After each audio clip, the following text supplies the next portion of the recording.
তুমি ইউটিউব থেকে কয় টাকা কামাও? তো বলছে চাচা আমার গত মাসে 70,000 টাকা ছিল। কন্টেন্ট তো আমার হাতেই আছে, কন্টেন্ট আমি কিভাবে প্লেস করবো, that is the ultimate grammar. যা বলতেছি সব এগুলো পুঁথিগত বিদ্যা না, এক্সপিরিয়েন্সের জায়গা থেকে। কেন একটা স্টোরি 1 ঘন্টা ধরে মানুষকে ধরে রাখবে? রিগ্রেটের জায়গাটা ডেফিনেটলি আমার আছে। বিয়ে শাদী করো না এখনো, না এখন করি। সো তুমি এটা বুঝবা না। And don't ask me how much I earn. Welcome to 10 Men School podcast. আমি আছি সাদমান সাদিক এবং আজকে আমার সাথে এমন একজন মানুষ আছে যার কন্টেন্ট 100 কোটি বারেরও বেশি দেখা হয়েছে। He is a master of story telling and he is the managing director of studio of creative arts, none other than RJ Kebriya ভাইয়া। Thank you so much for joining us ভাইয়া। Thank you Sadman. আমি বোধহয় একটু আগে বলতেছিলাম যে আমার content 100 কোটি বারের বেশি দেখা হয়েছে, এটা তো আমি হিসাব রাখি নাই, তুমি হিসাব রাখছো। That's beautiful, awesome. It's amazing ভাই, আপনি অসাধারণ কাজ করতেছেন ভাইয়া। এবং আজকে আমরা এক্সপ্লোর করবো আপনার স্টোরি টেলিং জার্নি, আমরা এক্সপ্লোর করবো আপনার কন্টেন্ট মেকিং এর কিছু ইনসাইট যেটা আপনি ইন্ডাস্ট্রি বাকি সবার থেকে ডিফারেন্ট ভাবে কাজ করতেছেন। সো সব ফার্স্টে একদিন আমাদের সাথে আড্ডা হচ্ছিল এবং ভাইয়া বলছিলেন যে story telling is a very big art, it's almost A weapon, এটা অস্ত্রের মতো, এবং যে জিনিসটা আপনি খুব ভালো মতো মাস্টার করছেন। ওকে, রাইট। সো তোমার সাথে আমার একটা ইনফর্মাল আড্ডা হচ্ছিল একটা ইন্টারভিউয়ের পরে, রাইট? ওইটা আমি ফর্মালি ভাবে বলতে পারবো কিনা I am not sure, but আমি কিছুটা হলো টাচ করার চেষ্টা করবো ডেফিনেটলি। সো এই জার্নিটা আসলে খুব লম্বা একটা সময়। আমি যদি ভুল না বলে থাকি, আমাদের দর্শকরা হয়তো কিছুটা জানেন, 2008 কিংবা 9-এর দিকে আমি যখন এবিসি রেডিওতে জয়েন করি, তখন আমাদের প্রথম থেকে টার্গেট ছিল, তখন বাংলাদেশে 4টা রেডিও ছিল, এবিসি, ফুর্তি, টুডে এবং রেডিও আমার। এরপরে তো অনেকগুলো হয়েছে। তো এই 4টা রেডিওর মধ্যেই খুব হাড্ডাহাড্ডি কম্পিটিশন হতো। তখন একটা সংস্থা ছিল, ওরা সিরিয়াস, ওরা সার্ভে করতো, এখন জানি না ওরা করে কিনা। তো আমরা প্রতি সপ্তাহে ওদের সার্ভে রিপোর্টটা নিতাম, দেখতাম যে আমাদের রেডিও সবসময় 4 নম্বরে পড়ে আছে, এবিসি রেডিও 4 নম্বর, 4টার মধ্যে হচ্ছে 4 নম্বর। তো সামহাও আমাদের ট্রান্সকমের যিনি কর্ণধার ছিলেন লতিফুর রহমান সাহেব, তো উনি প্রতিষ্ঠানের কি পরিমাণ ব্যয় হয় সেটার চাইতে বড় ফোকাস করতেন যে আমার প্রথম আলো আছে 1 নম্বর, আমার ডেইলি স্টার আছে 1 নম্বর, আমার এবিসি রেডিও কেন 4 নম্বর হবে? তো এইটা নিয়ে আমরা সবসময় খুব ওয়ারিড থাকতাম। এবং আমি এবং ওই সময় এখন উনি নেক্সাস টেলিভিশনের সিইও আমাদের সানাউল্লাহ লাবলু, ওই সময়টাতে লাবলু ভাই হলো রেডিও টুডের সিইও ছিলেন। তো প্রতিদিন আমাদের কথা হতো, ডিসকাশন হতো যে কী করা যায়। তো এরপরে যেটা হলো যে রেডিওর যারা 1 নাম্বার, তারা আসলে কেন 1 নাম্বার, এটার ফাইন্ড আউট করা হলো এবং দেখা গেল যে story telling is a big fact. সেই সময়ে রেডিও আমার লাভগুরু নামে একটা অনুষ্ঠান হতো, বা ভালোবাসার বাংলাদেশ নামে একটা অনুষ্ঠান হতো, এবং প্রতি বৃহস্পতিবার আমারই খুব প্রিয় বড় ভাই একজন রাজীব দা, আমি জানি না এখন কোথায় আছে, রাজীব দা হোস্ট করতে অনুষ্ঠানটা। আমি শোনা শুরু করলাম, যে দেখলাম আসলে কেন মানুষ ঘন্টার পর ঘন্টা এই গল্পগুলো শোনে। তো আমি কিছু জিনিস খুব ইন্টারেস্টিং পেলাম। তো এখন একটা বিষয় যেটা হচ্ছে, যেটা মার্কেটে অলরেডি আছে, সেটা দিয়ে তো তুমি আরেকটা জিনিস রিপ্লেস করে তো কোনো লাভ নাই। সো তুমি হয়তো জনরাটা ধরতে পারো, লাইক তুমি নাটক করবা, কিন্তু নাটকে তোমাকে ডিফারেন্ট কিছু দেখাইতে হবে। তুমি প্রেম নিয়েই কাজ করবা, কিন্তু প্রেমের একটা ভিন্ন অ্যাঙ্গেল তোমাকে দেখাইতে হবে। তো কি করা যায়? আমরা স্টোরি টেলিং নিয়ে কাজ করব, এবং সেটা নিয়ে আমরা চিন্তা করতেছি। প্রচুর গবেষণা হচ্ছে, প্রচুর ফ্রিডম আছে কাজ করার, কিন্তু আসলে কি করব বুঝে উঠতে পারছি না। তো এক পর্যায়ে আমাদের মনে হলো যে আমরা আসলে সবসময় রেডিওতে যে কাজটা করতাম, যে একটা গান যাচ্ছে, 2টো গান যাচ্ছে, তার মাঝখানে আরজেরা এসে 4টা-5টা SMS পড়তো, কিছু ইনফরমেশন দিত, দিয়ে পরের গানে চলে যেত। তো আমার কাছে মনে হলো যে ঠিক আছে, আমি একটা কাজ করি, আমি বরং SMS-এ না গিয়ে আমি বরং সরাসরি ভোকাল নেওয়া যায় কিনা, সরাসরি আমার যারা লিসনার আছে তাদের সাথে আমি কথা বলতে পারি কিনা। তো আমার মনে আছে আমি প্রথম 2 দিন 3 দিন এরকম কথা বলার ট্রাই করলাম, তো যেটা হয় যথেষ্ট ফ্লপ করলাম, কারণ সবাই রেডি না লাইভে কথা বলার জন্য, এবং এমনভাবে কথা বলে কি হয়তো ঘুমের মধ্যে আছে, রাত 11টা থেকে শো, হ্যাঁ। এবং যেটা হলো রেডিও অথরিটি বললো যে না, এইভাবে করলে তো এটা হচ্ছে না, এটা ফ্লপ করে যাবে। তো আপনি যেটা করেন, আপনি কলগুলো নেন, ওদেরকে বলেন যে ভয়েস রেকর্ড পাঠাতে আমাদের এখানে পার্টিকুলার একটা নাম্বারে, ওটা কেটে ওদের আগে শেখাইতে হবে যে কীভাবে কল করতে হয়। তো সেটা করা হলো সপ্তাহখানেক। করার পরে আমি 1-2টো ফোন লাইভে নেওয়ার চেষ্টা করছিলাম, এবং সবাই বুঝলো যেভাবে কথা বলতে হয়। একটা বড় জিনিস হচ্ছে, অডিয়েন্স কিন্তু কখনো রেডি থাকে না, অডিয়েন্সকেও অনেক সময় শেখাইতে হয়, হ্যাঁ, টেস্ট অডিয়েন্সকে শেখাইতে হয়। আমাদের রেডিও অডিয়েন্স সেই সময় রেডি ছিল না। তো এরপরে হুট করে আমার মনে আছে, আমি একটা ফোন কল রিসিভ করলাম, এই ছেলেটার নাম ছিল রানা, এখন আমার নামটা ওর মনে আছে। ও বিদেশ ফেরত ছিল, এবং ও দেশে এসে ও প্রায় লম্বা সময় বেড রিডেন, বিছানায় পড়া, এবং দেশে এসেও অ্যাক্সিডেন্ট করে। তো অ্যাক্সিডেন্ট করার পরে ওর একমাত্র সঙ্গী ছিল রেডিও, ও সারাদিন রেডিও শুনতো, এবং ওকে কেউ কোম্পানি দিত না। তো ওর সবচেয়ে প্রিয় অনুষ্ঠান ছিল ওই সময় আমি যে অনুষ্ঠানটা করতাম এবিসি রেডিওতে হ্যালো 8920 নামে 8920 বেসিক্যালি এবিসি রেডিওর ফ্রিকোয়েন্সি ছিল। তো ও আমাকে ফোন করে এবং আমি ফোনটা রিসিভ করি। রিসিভ করার পরে ও একসাথে ৫-৭ মিনিট, যেটা আমাদের রেডিও এথিক্সের জায়গা থেকে যায় না, সর্বোচ্চ তুমি ৩০ থেকে ৪০ সেকেন্ড কথা বলতে পারবে একজন তোমার হচ্ছে অডিয়েন্সের সঙ্গে। তো একসাথে 5 থেকে 7 মিনিট ও আমার সঙ্গে কথা বলে এবং ও লাইফের স্যাডেস্ট পার্টগুলো বলে যে আমি যখন সুস্থ ছিলাম তখন আমার পাশে, আমি যখন বিদেশে ছিলাম প্রচুর মানুষ আমার পাশে থাকতো, আমার টাকা ছিল, সব কিছু ছিল। আজকে আমি বেড রিডেন, আজকে বাচ্চাটাও আমার দিকে সেভাবে তাকায় না, আমার বাচ্চাটাও আমার দিকে সেভাবে তাকায় না। তো হয় কি, একজনের স্টোরি যখন হাজারজন মানুষকে টাচ করে যায়, যখন হাজারজন মানুষ এটার মধ্যে সিমিলারিটি খুঁজে পায়, yes this is my story, তখন কিন্তু অনেকগুলো মানুষ এখানে ভিড় জমায়। হ্যাঁ, তো আমি এই কলটা রাখার পর আমরা যেটা করতাম যে আপনার কেমন লাগছে বা কি কোনো ওপিনিয়ন আছে নাকি জানান SMS করে, কিংবা হচ্ছে ফেসবুকের এই পেজটাতে এসে। সাধারণত এরকম একটা কল দিলে 10 জন 15 জন টেক্সট করতো, অথবা দেখা গেল 5 জন 7 জন ওই পেজে এসে লাইক দিয়েছে, যুক্ত হয়েছে এরকম। এই কলটা রাখার পরে এটা 100 টাইমস বেশি বেটার রেসপন্স আসে। হ্যাঁ, 1000-এর উপরে টেক্সট, এবং দেখা গেল যে আমার ফেসবুকে লাইক মুহূর্তের মধ্যে প্রায় 5-7 হাজার পার হয়ে গেল। So it was a first spark আমার লাইফে, মানে কন্টেন্ট ক্রিয়েশনের জায়গা থেকে আমার এটা ছিল প্রথম স্পার্ক। আমি তখনও বুঝি নাই যে আমি কী করতেছি। এরপর আমি কিছু কিছু কল বাছাই করা শুরু করলাম, ইমোশনাল টাচ দেয় যেগুলো, সেগুলো নেওয়া শুরু করলাম। তারপর আমার কাছে মনে হলো যে স্টোরির যদি ক্ষমতা থাকে তাহলে মানুষকে একটা স্টোরি 50 মিনিট, 60 মিনিট, 1 ঘন্টা ধরে রাখতে পারে। তারপরে আমরা যেটা করলাম, আমরা স্টোরি বাছাই করা শুরু করলাম। তো স্টোরি বাছাই করতে গিয়ে আমরা যেটা দেখলাম যে প্রেমের গল্পের বাইরেও মানুষের জীবনে অসংখ্য অসংখ্য রকমের স্টোরি আছে যেগুলো মানুষকে জানানোর মতো, বলার মতো। এবং সেই রিনাটা অনেক ভাস্ট। লাইক তুমি যদি একটা কন্টেন্ট নির্মাণ করো, সেই কন্টেন্টের যদি জনরাটা এরকম হয় যে তুমি লাভ স্টোরি নিয়ে কাজ করতেছো, প্রেমের নাটক। এখন আমি যদি প্রেমের নাটক না দেখতে পছন্দ করি, বা আমি দেখতে পছন্দ না করি, তাহলে আমি ওই জনরাটা পুরোটাই বাদ দিয়ে দিব। ওটার মধ্যে কি ইন্টারেস্টিং আছে আমি দেখবই না। কিন্তু তুমি যদি এমন একটা কন্টেন্ট নিয়ে কাজ করো যে তুমি স্টোরি পছন্দ করো, বাট ইউ ডোন্ট নো যে কোন টাইপের স্টোরি পরের উইকে আসতেছে, এর পরের স্টোরিটা কী হবে, it can be love, or it can be hate, or it can be like confess, তখন কিন্তু অলওয়েজ সাসপেন্সে থাকে বিষয়টা। সো আমরা আরও একটা ব্রডার জনরা পেলাম, লাইক আমরা লাভ নিয়ে কাজ করব না, মানুষের লাইফ স্টোরি নিয়ে কাজ করব, এবং ইট ক্যান বি এনিথিং। এবং সেটা হইতে পারে যে একজন মানুষ হয়তো জীবনে বড় একটা ভুল করছে, সে ভুল করে সে কনফেস করতে চায়। একজন মানুষ হয়তো বা খুব ভয়ানক রকমভাবে তার লাইফে একটা ডিজিজ এসে তাকে একটা চেঞ্জ করে দিছে, হ্যাঁ, এবং সেই চেঞ্জেসটা কি, লাইক একটা সময় সে হিরো ছিল, হিরো থেকে জিরো হয়ে যাওয়া। বা একটা মানুষ যে হয়তো জীবনে কিছুই ছিল না, ফুটপাতে একসময় বিজনেস করছে, সেই মানুষটা এখন 100 কোটি টাকার মালিক। সো এই রকম মানে মিসেলেনিয়াস টাইপের স্টোরি আমাদের কাছে আসা শুরু হলো।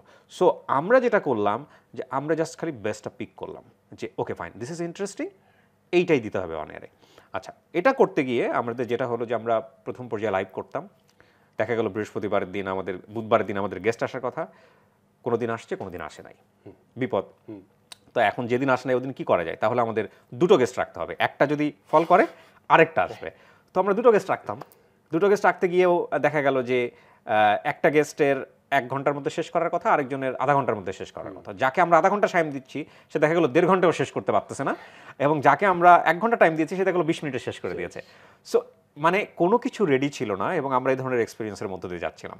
তারপরে যেটা হলো যে ঠিক আছে, এটা তো লাইভে এভাবে নেওয়া খুব ডেঞ্জারাস, বিকজ তারা তো পারফর্মার না। তারা এসে যেই লোকটার নাম মেনশন করার কথা না, যে তার জীবনে অনেক বড় একটা খারাপই করেছে, সে তার নাম মেনশন করে, পরিচয় মেনশন করে সব কিছু বলে দিচ্ছে। লিগেল ইস্যুটা ইনফ্যাক্ট তখন ওইভাবে ছিল না। আমি 2008-এর কথা বলতেছি, এখন তো সাইবার ক্রাইম আসছে, অনেক কিছু আসছে। মানুষ প্রচুর দেখতেছে, মানুষ প্রচুর শুনতেছে। এমনও ঘটনা আছে যে এরকমও হয়েছে যে ওই সময়টাতে রেডিও বড় বড় সাউন্ড বক্সে দিয়ে প্লে করে বাজারের মধ্যে সবাই গোল হয়ে শুনতো। এমনও ঘটনা আছে যে গ্রাম অঞ্চলে যে আইসক্রিম বিক্রি করে না, ওই আইসক্রিম বিক্রির সময় বিভিন্ন রকমের গান বাজায়, আইসক্রিমে গান বাজাতো না, ওই স্টোরিগুলা মানুষজন দোকান থেকে কিনে নিয়ে আসতো 5 টাকা 10 টাকা দিয়ে কিনে নিয়ে এসে সেটা আইসক্রিম বক্সে বাজানো হতো, লোকজন গোল হয়ে শুনতো এবং আইসক্রিম কিনে খাইতো। এগুলো ফুটেজ আমার কাছে আসছে, এগুলো পরের গল্প। তো ইনিশিয়াল স্টেজের গল্পটা যেটা গেল যে আমরা কুলায় উঠতে পারছি না, তখন আমাদের সাজেশন হলো যে ফাইন, রেকর্ড দ্য স্টোরি। দেন আমরা একটা বেস্ট অপশন পাইলাম, 4-5টা স্টোরি রেকর্ড করতাম, রেকর্ড করে যেটা ফেলতে হবে সেটা ফেলতাম। ওই কাজগুলো করতে গিয়ে আমার কাছে মনে হয়েছে যে কেন একটা স্টোরি 50 মিনিট বা 1 ঘন্টা ধরে মানুষকে ধরে রাখবে। So I never learn from anybody. আমি আমার নিজের কাজ করতে গিয়ে 0 থেকে শিখছি যে একটা স্টোরি এটা ফ্লপ গেল এই সপ্তাহে, আরেকটা স্টোরি সুপারহিট হইল, কেন সুপারহিট হইল, কেন ফ্লপ গেল, কেন 1 ঘন্টা ধরে রাখার পরে ওই জায়গাটায় যখন বলতেছি কলটা দিচ্ছি যে আসেন ওকে দেখার জন্যে, কে এতক্ষণ গল্প বলছে তাকে ফেসবুকে দেখার জন্য চলে আসেন, ধুমায় 10,000 লোক 20,000 লোক এক চান্সে ফেসবুকে ঢুকে লাইক লুইক দিয়ে পেজে রেডি হয়ে বসে আছে দেখার জন্যে রাত 1টা-1:30টার সময়। তার মানে এতক্ষণ লোকগুলো ধরে রাখছে, কেন ধরে রাখলো? তো এগুলো করতে করতে করতে করতে I find a simple grammar, যেটা নিয়ে আমি তোমার সাথে অফ এয়ারে ডিসকাশন করছিলাম যে ওকে ফাইন, সো ডেফিনেটলি আমরা ওই দিকে যাবো, সিক্রেট ফর্মুলা। আরেকটা মজার বিষয় হলো যে এই জনরা যখন আমরা মেনটেন করছি, আমার মনে আছে যে হ্যালো 8920 যেটা বেসিক্যালি জীবন গল্প নামে মানুষ চিনেছে, 22তম এপিসোডে গিয়ে সিরিয়াসের রিপোর্ট অনুসারে এবিসি রেডিও 1 নাম্বার টপ পজিশনে চলে আসে। এবং টপ পজিশনে চলে আসে শুধু না, আমি যতদিন পর্যন্ত এবিসি রেডিওতে ছিলাম ততদিন পর্যন্ত এবিসি রেডিও 1 নাম্বারই ছিল। তারপরে কি হয়েছে না জানি না, এখন তো এবিসি রেডিও বোধহয় সেল হয়ে গেছে। তো হয়েছে কি, মানে তুমি যখন টেস্টটা পেয়ে যাবা, মানে পাবলিক এটা দেখে, পাবলিক এটা দেখে না, পাবলিক এটা আনন্দ পায়, এটা পায় না, এবং তুমি যখন ওইটার টেস্ট পেয়ে যাবে, ওইটা যখন তুমি ধরে রাখতে জানবা, আর তোমার হাতে যখন অফুরন্ত content, like I don't make content actually, I just pick the content. তুমি যখন একটা কন্টেন্ট তৈরি করো, তোমার অনেক কিছু চিন্তা করতে হয়, স্ক্রিপ্ট চিন্তা করতে হয়, তোমার হলো স্ক্রিপ্ট অনুসারে কে কোন রোল প্লে করবে সেটা চিন্তা করতে হয়, লাইটিং চিন্তা করতে হয়, অনেক কিছু চিন্তা করতে হয় একটা প্রোডাকশনের পিছনে। আমার কিছু চিন্তা করতে হয় না, আমার জাস্ট চিন্তা করতে হয় আমার সিম্পল গ্রামার অনুসারে ফাইন স্টোরির কি পয়েন্টটা হচ্ছে এটা, আর ওনার বলার স্টাইলটা ঠিক আছে কিনা, ব্যাস দ্যাটস অল। আর আমার সামনে পুরো সমুদ্র পড়ে আছে, মানুষ আমার কন্টেন্ট, সো ওই দিক থেকে আমার কখনো অভাব হয় নাই। আমি জাস্ট পিক করছি, প্লে করছি, পিক করছি, প্লে করছি। তো 22তম এপিসোডে গিয়ে আমরা নাম্বার 1 হই। দেন আমি রেডিও ইন্ডাস্ট্রির ইতিহাসে সবচাইতে বলা যেতে পারে আলোচিত, সমালোচিত এবং একই সাথে নন্দিত নিন্দিত যেই প্রোগ্রামটা সেটা করি, সেটা হচ্ছে যাহা বলিব সত্য বলিব। ওইটা খুবই একটা বলা যেতে পারে রিমার্কেবল একটা অ্যাচিভমেন্ট ছিল। আমরা ফার্স্ট মিডিয়াতে দেখাই যে একজন মানুষ ভুল করে এসে, অপরাধ করে এসে কনফেস করে, এবং এই অনুষ্ঠানটা করতে গিয়ে আমাদের লম্বা 2 বছর ধরে পরিকল্পনা ছিল, সামহাও আমরা সাকসেসফুল হতে পারছিলাম না। তো জীবন গল্পেরই একটা এপিসোডে, 23তম না 24তম এপিসোডে, আমার যতদূর মনে পড়ে আলামিন নামে একটা ছেলে আসে। ও বেসিক্যালি একটা পলিউশন পলিটিক্সের মধ্যে পড়ে ওর লাইফটা একসময় শেষ হয়ে যায়। তো আমি জানি না আজকে হয়তো অনেকেই রিলেট করতে পারবেন, ও সাপের বিষ দিয়ে নেশা করতো, হ্যাঁ, এবং it's very dangerous story. Or family থেকে ডিটাচ, ওকে কেউ ফ্যামিলিতে পরিচয় দেয় না, এবং ও বলে যে কীভাবে ও ওই লাইফটাতে যায়। মানে একটা মজার বিষয় বলি, আমি প্রায় 200-300-250-300 এপিসোড করেছি যাহা বলিব সত্য বলিবতে। এখানে খুনি থেকে শুরু করে, রেপিস্ট থেকে শুরু করে সব ধরনের মানুষ এখানে ইন্টারভিউ দিয়েছে, যারা 20 বছর, 30 বছর, 40 বছর জেল খেটেছে একটা খুনের দায়ে। সেও পর্যন্ত এসে এখানে বলে গেছে যে কেন আমার লাইফটা এরকম হলো, এবং এমন হচ্ছে জেলখানে বসে বসে রেডিওগুলো সে শুনতো, তার স্বপ্ন ছিল জেলখানা থেকে বের হয়ে অনুষ্ঠানে আসবে। তো এই মানুষগুলা, আমি একটা জিনিস দেখেছি, সেটা হচ্ছে কোনো অপরাধী, কোনো যারা ক্রাইম করে, এরা কেউই শখ করে না, এদের পেছনে শক্তিশালী একটা ব্যাকগ্রাউন্ড আছে। যে আমি যখন একটা ভুল করি, অপরাধ করি, তার পেছনে একটা শক্তিশালী রিজন থাকে, কেন আমি অপরাধী হই, কি আমি অপরাধ করি, এবং অপরাধের পরিণতি কি দাঁড়ায়। তো এই 3টা অ্যাঙ্গেলে আমরা একটা গল্পকে প্রেজেন্ট করতাম, যে আমি কেন অপরাধী হলাম, কি অপরাধ করলাম, এবং তারপরে হচ্ছে অপরাধের পরিণতি আমার জীবনে কি হয়েছে। লাস্টে একজন সাইকিয়াট্রিস্ট ওপিনিয়ন দিত, তাজুল ইসলাম। একটু পর আমার মোটা একটা ভলিউম বইও আছে বাংলা ইংরেজি মিলিয়ে। তো এই অনুষ্ঠানটা লম্বা একটা সময় চলে, এবং আমার যেটা মনে আছে, আমি 2013-তে ইউনিসেফের যে মিনা মিডিয়া অ্যাওয়ার্ড, ওইখানে আমি বেস্ট রেডিও কন্টেন্ট ক্রিয়েটর হই। 2014-তেও আমি বেস্ট রেডিও কন্টেন্ট ক্রিয়েটর, 2015-তে গিয়ে বোধহয় আমি 2nd বা 3rd হয়েছি। যখন 2nd 3rd হয়েছে তারপর থেকে আর সাবমিট করি নাই। আমার কাছে মনে হচ্ছে time is up, I should not, অন্যরা পাক, I should not submit my content there. So it's a লম্বা স্টোরি। এবং এইখান থেকে আমি কিভাবে হচ্ছে সোশ্যাল মিডিয়াতে আসি, এটা যদি তুমি আমাকে প্রশ্ন করো, সেটা আমি আর একটু পরে যেতে। অফকোর্স, কারণ আপনি যখন সোশ্যাল মিডিয়াতে আসলেন, আরজিদের মধ্যে আপনি ফার্স্ট সিলভার এবং গোল্ড অ্যাওয়ার্ডটা আপনি পান। একটা হচ্ছে 1 লাখ, আর একটা হচ্ছে 10 লাখ সাবস্ক্রাইবারের জন্য। তো ওটাতে আমরা আসবো। এবং এই ক্ষেত্রে আমি আরেকটা প্রশ্ন করতাম যে কোন গল্পটা বেশি চলে, সফলতার গল্প বেশি চলে নাকি ব্যর্থতার গল্প বেশি চলে? এবার আপনি বলেই দিলেন মোটামুটি যে আসলে আপনি সবাই টুইস্ট রাখছেন, গল্পটাই মেইন, বাট প্রতি সপ্তাহে হয়তো সফলতা কিংবা ব্যর্থতা। তো এখন আমরা ভাই শুনতে চাবো যে কিভাবে আপনি অনলাইনে যে আসলেন, এবং এই ক্ষেত্রে সবাই আপনার গল্পের বিগ ফ্যান, আপনার স্টোরি টেলিং এর big fan, but at the same time আমরা যারা ইন্ডাস্ট্রিতে আছি আপনার একটা জিনিস আমরা অ্যাপ্রিসিয়েট করি যে আপনি একটা ইন্ডাস্ট্রি থেকে রেডিও ইন্ডাস্ট্রি থেকে শিফট করছেন সাকসেসফুলি, যেটা ম্যাক্সিমাম মানুষ করতে পারে নাই। তা আবার শিফট করে কারেন্টলি আপনার প্রায়, আমি যদি সব সোশ্যাল মিডিয়া দেখি, প্রায় 1 কোটি মানুষ অন ইউর ফলোয়ার লিস্ট। এইটা কিভাবে সাকসেসফুলি আপনি শিফট করলেন? ম্যাক্সিমাম মানুষ তারা একটা জিনিস শিখে ওখান থেকে তারা বের হতে পারে না, ওইটা নিয়ে তারা মারা যায়। বাট আপনি শিফট করতে পারছেন। আপনি এমন কোন জিনিস দেখছিলেন যেটা মাধ্যমে আপনি বুঝছিলেন যে এই জিনিসটাই নেক্সট ফিউচার? সোশ্যাল মিডিয়া নিয়ে আমি কখনোই সিরিয়াস ছিলাম না। আমি জানি না সালমান মুক্তাদির হয়তো আমার এই অনুষ্ঠানটা দেখলেও দেখতে পারে। সালমান মুক্তাদিরের প্রসঙ্গেই বলি, সালমান মুক্তাদির বাংলাদেশের প্রথম সলো গোল্ডেন বাটন বোধহয় ইউটিউবে পেলো, বা সিলভার বাটন পাওয়ার পরে ওকে নিয়ে প্রথম আলোতে রিপোর্ট হলো। যে সময়টাতে ও সিলভার বাটন পায় সেই সময়টাতে ইউটিউব বাংলাদেশে বলতে গেলে এতটা সিরিয়াসলি কেউ নেয়ও নাই। এবং এটা নিয়ে খুব ইন্টারেস্টিং একটা স্টোরি আছে। সেটা হচ্ছে আমি এবিসি রেডিও থেকে ঢাকা এফএমে চলে গেলাম। ঢাকা এফএম বেসিক্যালি এটা পার্টেক্স গ্রুপের বা আম্বার গ্রুপের। তো এদের 2টা রেডিও আছে, রেডিও আম্বার এবং হচ্ছে হলো ঢাকা এফএম। তো আমি যখন নতুন একটা রেডিওতে গেছি, আমি ডেফিনেটলি আমার স্টাইলে যে অনুষ্ঠানগুলো হচ্ছিল সেগুলোও করছিলাম, বাট আমার নতুন চিন্তা ছিল যে আমাকে সোশ্যাল মিডিয়াতে হোক ইউটিউবে হোক কিছু একটা করতে হবে। তো আমি আসলে করতে হবে, বাট কি করবো আমি জানি না, ওই রেডিওর মতোই অবস্থা। আচ্ছা, তো এইরকম সময় একটা খুব মজার ঘটনা ঘটে। সেটা হচ্ছে আমার ইউটিউবের চ্যানেল খোলা ছিল প্রায় আরও 5 বছর আগে, সেখানে $50 এসেও বসে আছে। বাট আমি কখনো বিলিভ করতাম না। আমি জানি না, হয়তো তুমি চিনবা, পৃথ্বীরাজ নামে খুব একজন খুব ভালো নজরুলের গান গাইতো। ও এবিসি রেডিও ছিল, ও পরবর্তীতে স্ট্রোক করে মারা যায়। তো এই পৃথ্বীরাজ দা আমার চ্যানেলে ঢুকে তোমার হচ্ছে হলো, আপনার চ্যানেল তো অনেক ভালো, আপনার $50 হয়ে আছে, আপনি কেন কন্টেন্ট দেন না, দিলেই তো আপনি টাকা কামাইতে পারেন। দূর, এগুলো ফালতু কথাবার্তা, টাকা আসে নাকি, এগুলো মিথ্যা কথাবার্তা। তো তখন আমি বিশ্বাস করি না। তো ইন্টারেস্টিং ঘটনা হলো যে এই নাভানা টাওয়ার গুলশানের, তোমার হচ্ছে হলো নাভানা টাওয়ার গুলশান 1-এ 7 তলায় আমারই গ্রামের এক ছেলে, সে মানি এক্সচেঞ্জে কাজ করতো। তো জানতে পারছে কোনো কারণে যে আমি 13 তলাতে বসি রেডিও আম্বারের অফিসে।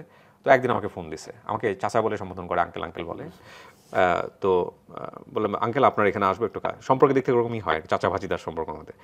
তো আমি বললাম যে ঠিক আছে আসো, তুমি কি করবা? বলে আপনার একটা ভয়েস নিব। তুমি আমার ভয়েস দিয়ে কী করবা? আমি আসি, তারপর সামনাসামনি আপনাকে বলবো নি, বুঝাই বলবো নি। তো আমি জানি না ও ম্যাট্রিক পাস করছে কিনা, স্টিল জানি না। তো আমি আসলো, আমার মনে আছে স্যামসাংয়ের একটা মোবাইল ফোন, সাথে হচ্ছে একটা বয়া, তোমরা তো বয়া বোধহয় ইউজ করছো, একটা বয়া মাইক্রোফোন নিয়ে। আমি বললাম যে তুমি এগুলো কিনে আসছো, কী করতে হবে আমাকে? বলছে আমি একটা ভিডিও এডিট করব, ওইখানে আপনি জাস্ট একটু বলে দেবেন আমার আরও বেশি ভিডিও পেতে সাবস্ক্রাইব করুন এই চ্যানেলটি। আচ্ছা। তো আমি বললাম তোমার চ্যানেল আছে ইউটিউবে? হ্যাঁ আমার চ্যানেল আছে। আচ্ছা ঠিক আছে, তুমি কি করো, ভিডিও এডিট পারো? তখন আমি একজন ভিডিও এডিটর খুঁজতেছিলাম। হ্যাঁ আচ্ছা, আমি তো ভিডিও এডিট করি।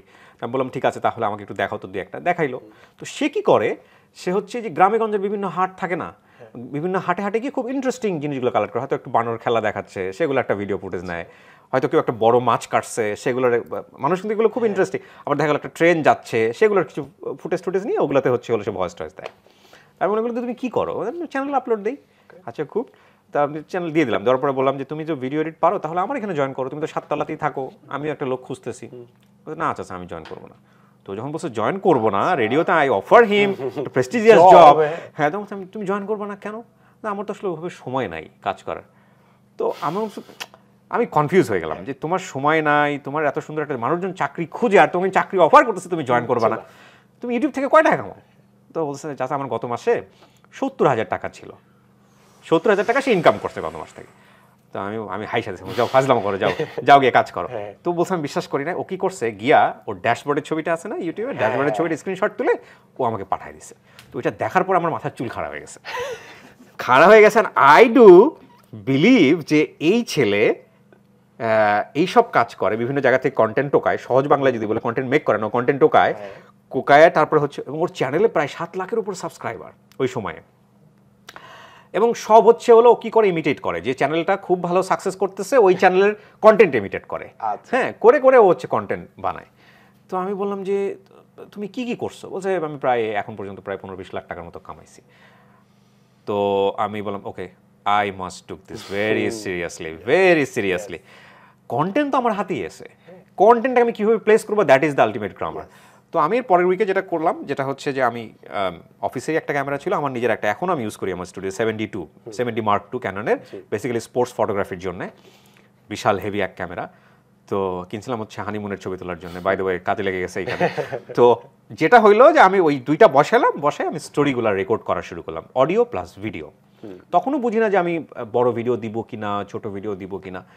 বসানোর পরে স্টোরি বলে যাচ্ছে, পিক মোমেন্টগুলোকে নেওয়া শুরু করলাম, লাইক ও কাঁদতেছে, লাইক ও হাসতেছে, এবং গল্পের এমন একটা জায়গাও বলতেছে, এরপরে কি হয় একটা ব্যাপার থাকতেছে। এইরকম কিছু 2 মিনিট, 2.5 মিনিট, 3 মিনিটের কিছু ফুটেজ নিলাম, নিয়ে আমি সোশ্যাল মিডিয়াতে দেওয়া শুরু করলাম।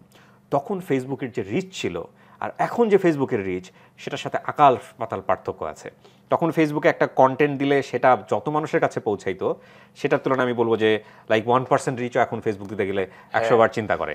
তো দিতাম পেজে, আমার মনে আছে আমার তখন 13 লাখের মতো বোধহয় লাইক আমার পেজে, যেটা আমার এখন বোধহয় 8.1 মিলিয়ন ফলোয়ার্স, 81 লাখের মতো। তো ওইটা জাস্ট দিতাম, সঙ্গে সঙ্গে দেখতাম 10,000 শেয়ার, 15,000 শেয়ার, 8 লাখ মানুষ দেখতেছে, 10 লাখ মানুষ দেখতেছে, 1 মিলিয়ন মানুষ দেখতেছে, বলতেছে এরপরটুকু কই। এবং ইউটিউবেও দিতাম। ইউটিউবের মেকানিজম ইজ ভেরি ডিফারেন্ট। ইউটিউবে হিট হতে অনেক সময় লাগে। ইউটিউব ফেসবুকে লাইক আগুনের মতো, স্পার্ক করলে ধরে যায়। আর ইউটিউব ইট টেক্স টাইম। 1 সপ্তাহ 2 সপ্তাহ পরে হঠাৎ করে একটা কন্টেন্ট দেখবেন সুপার ভিউ। প্রথম দিকে চ্যানেলটাকে যদি অগোছালো থাকে, ওরা যেটা করে একটা দুইটা কন্টেন্টের প্রচুর ভিউ দেয়, যেটা বোঝায় আসলে একজন নতুন কন্টেন্ট ক্রিয়েটরের জন্য যে তোমার এই ধরনের কন্টেন্ট দিতে হবে এই চ্যানেলে। সেগুলো বোঝার চেষ্টা করলাম, করে একটা দুইটা কন্টেন্ট দিলাম এবং দেখলাম $100 হয়ে গেল কিছুদিনের মধ্যে, ইট জাস্ট 1 উইকের মধ্যে।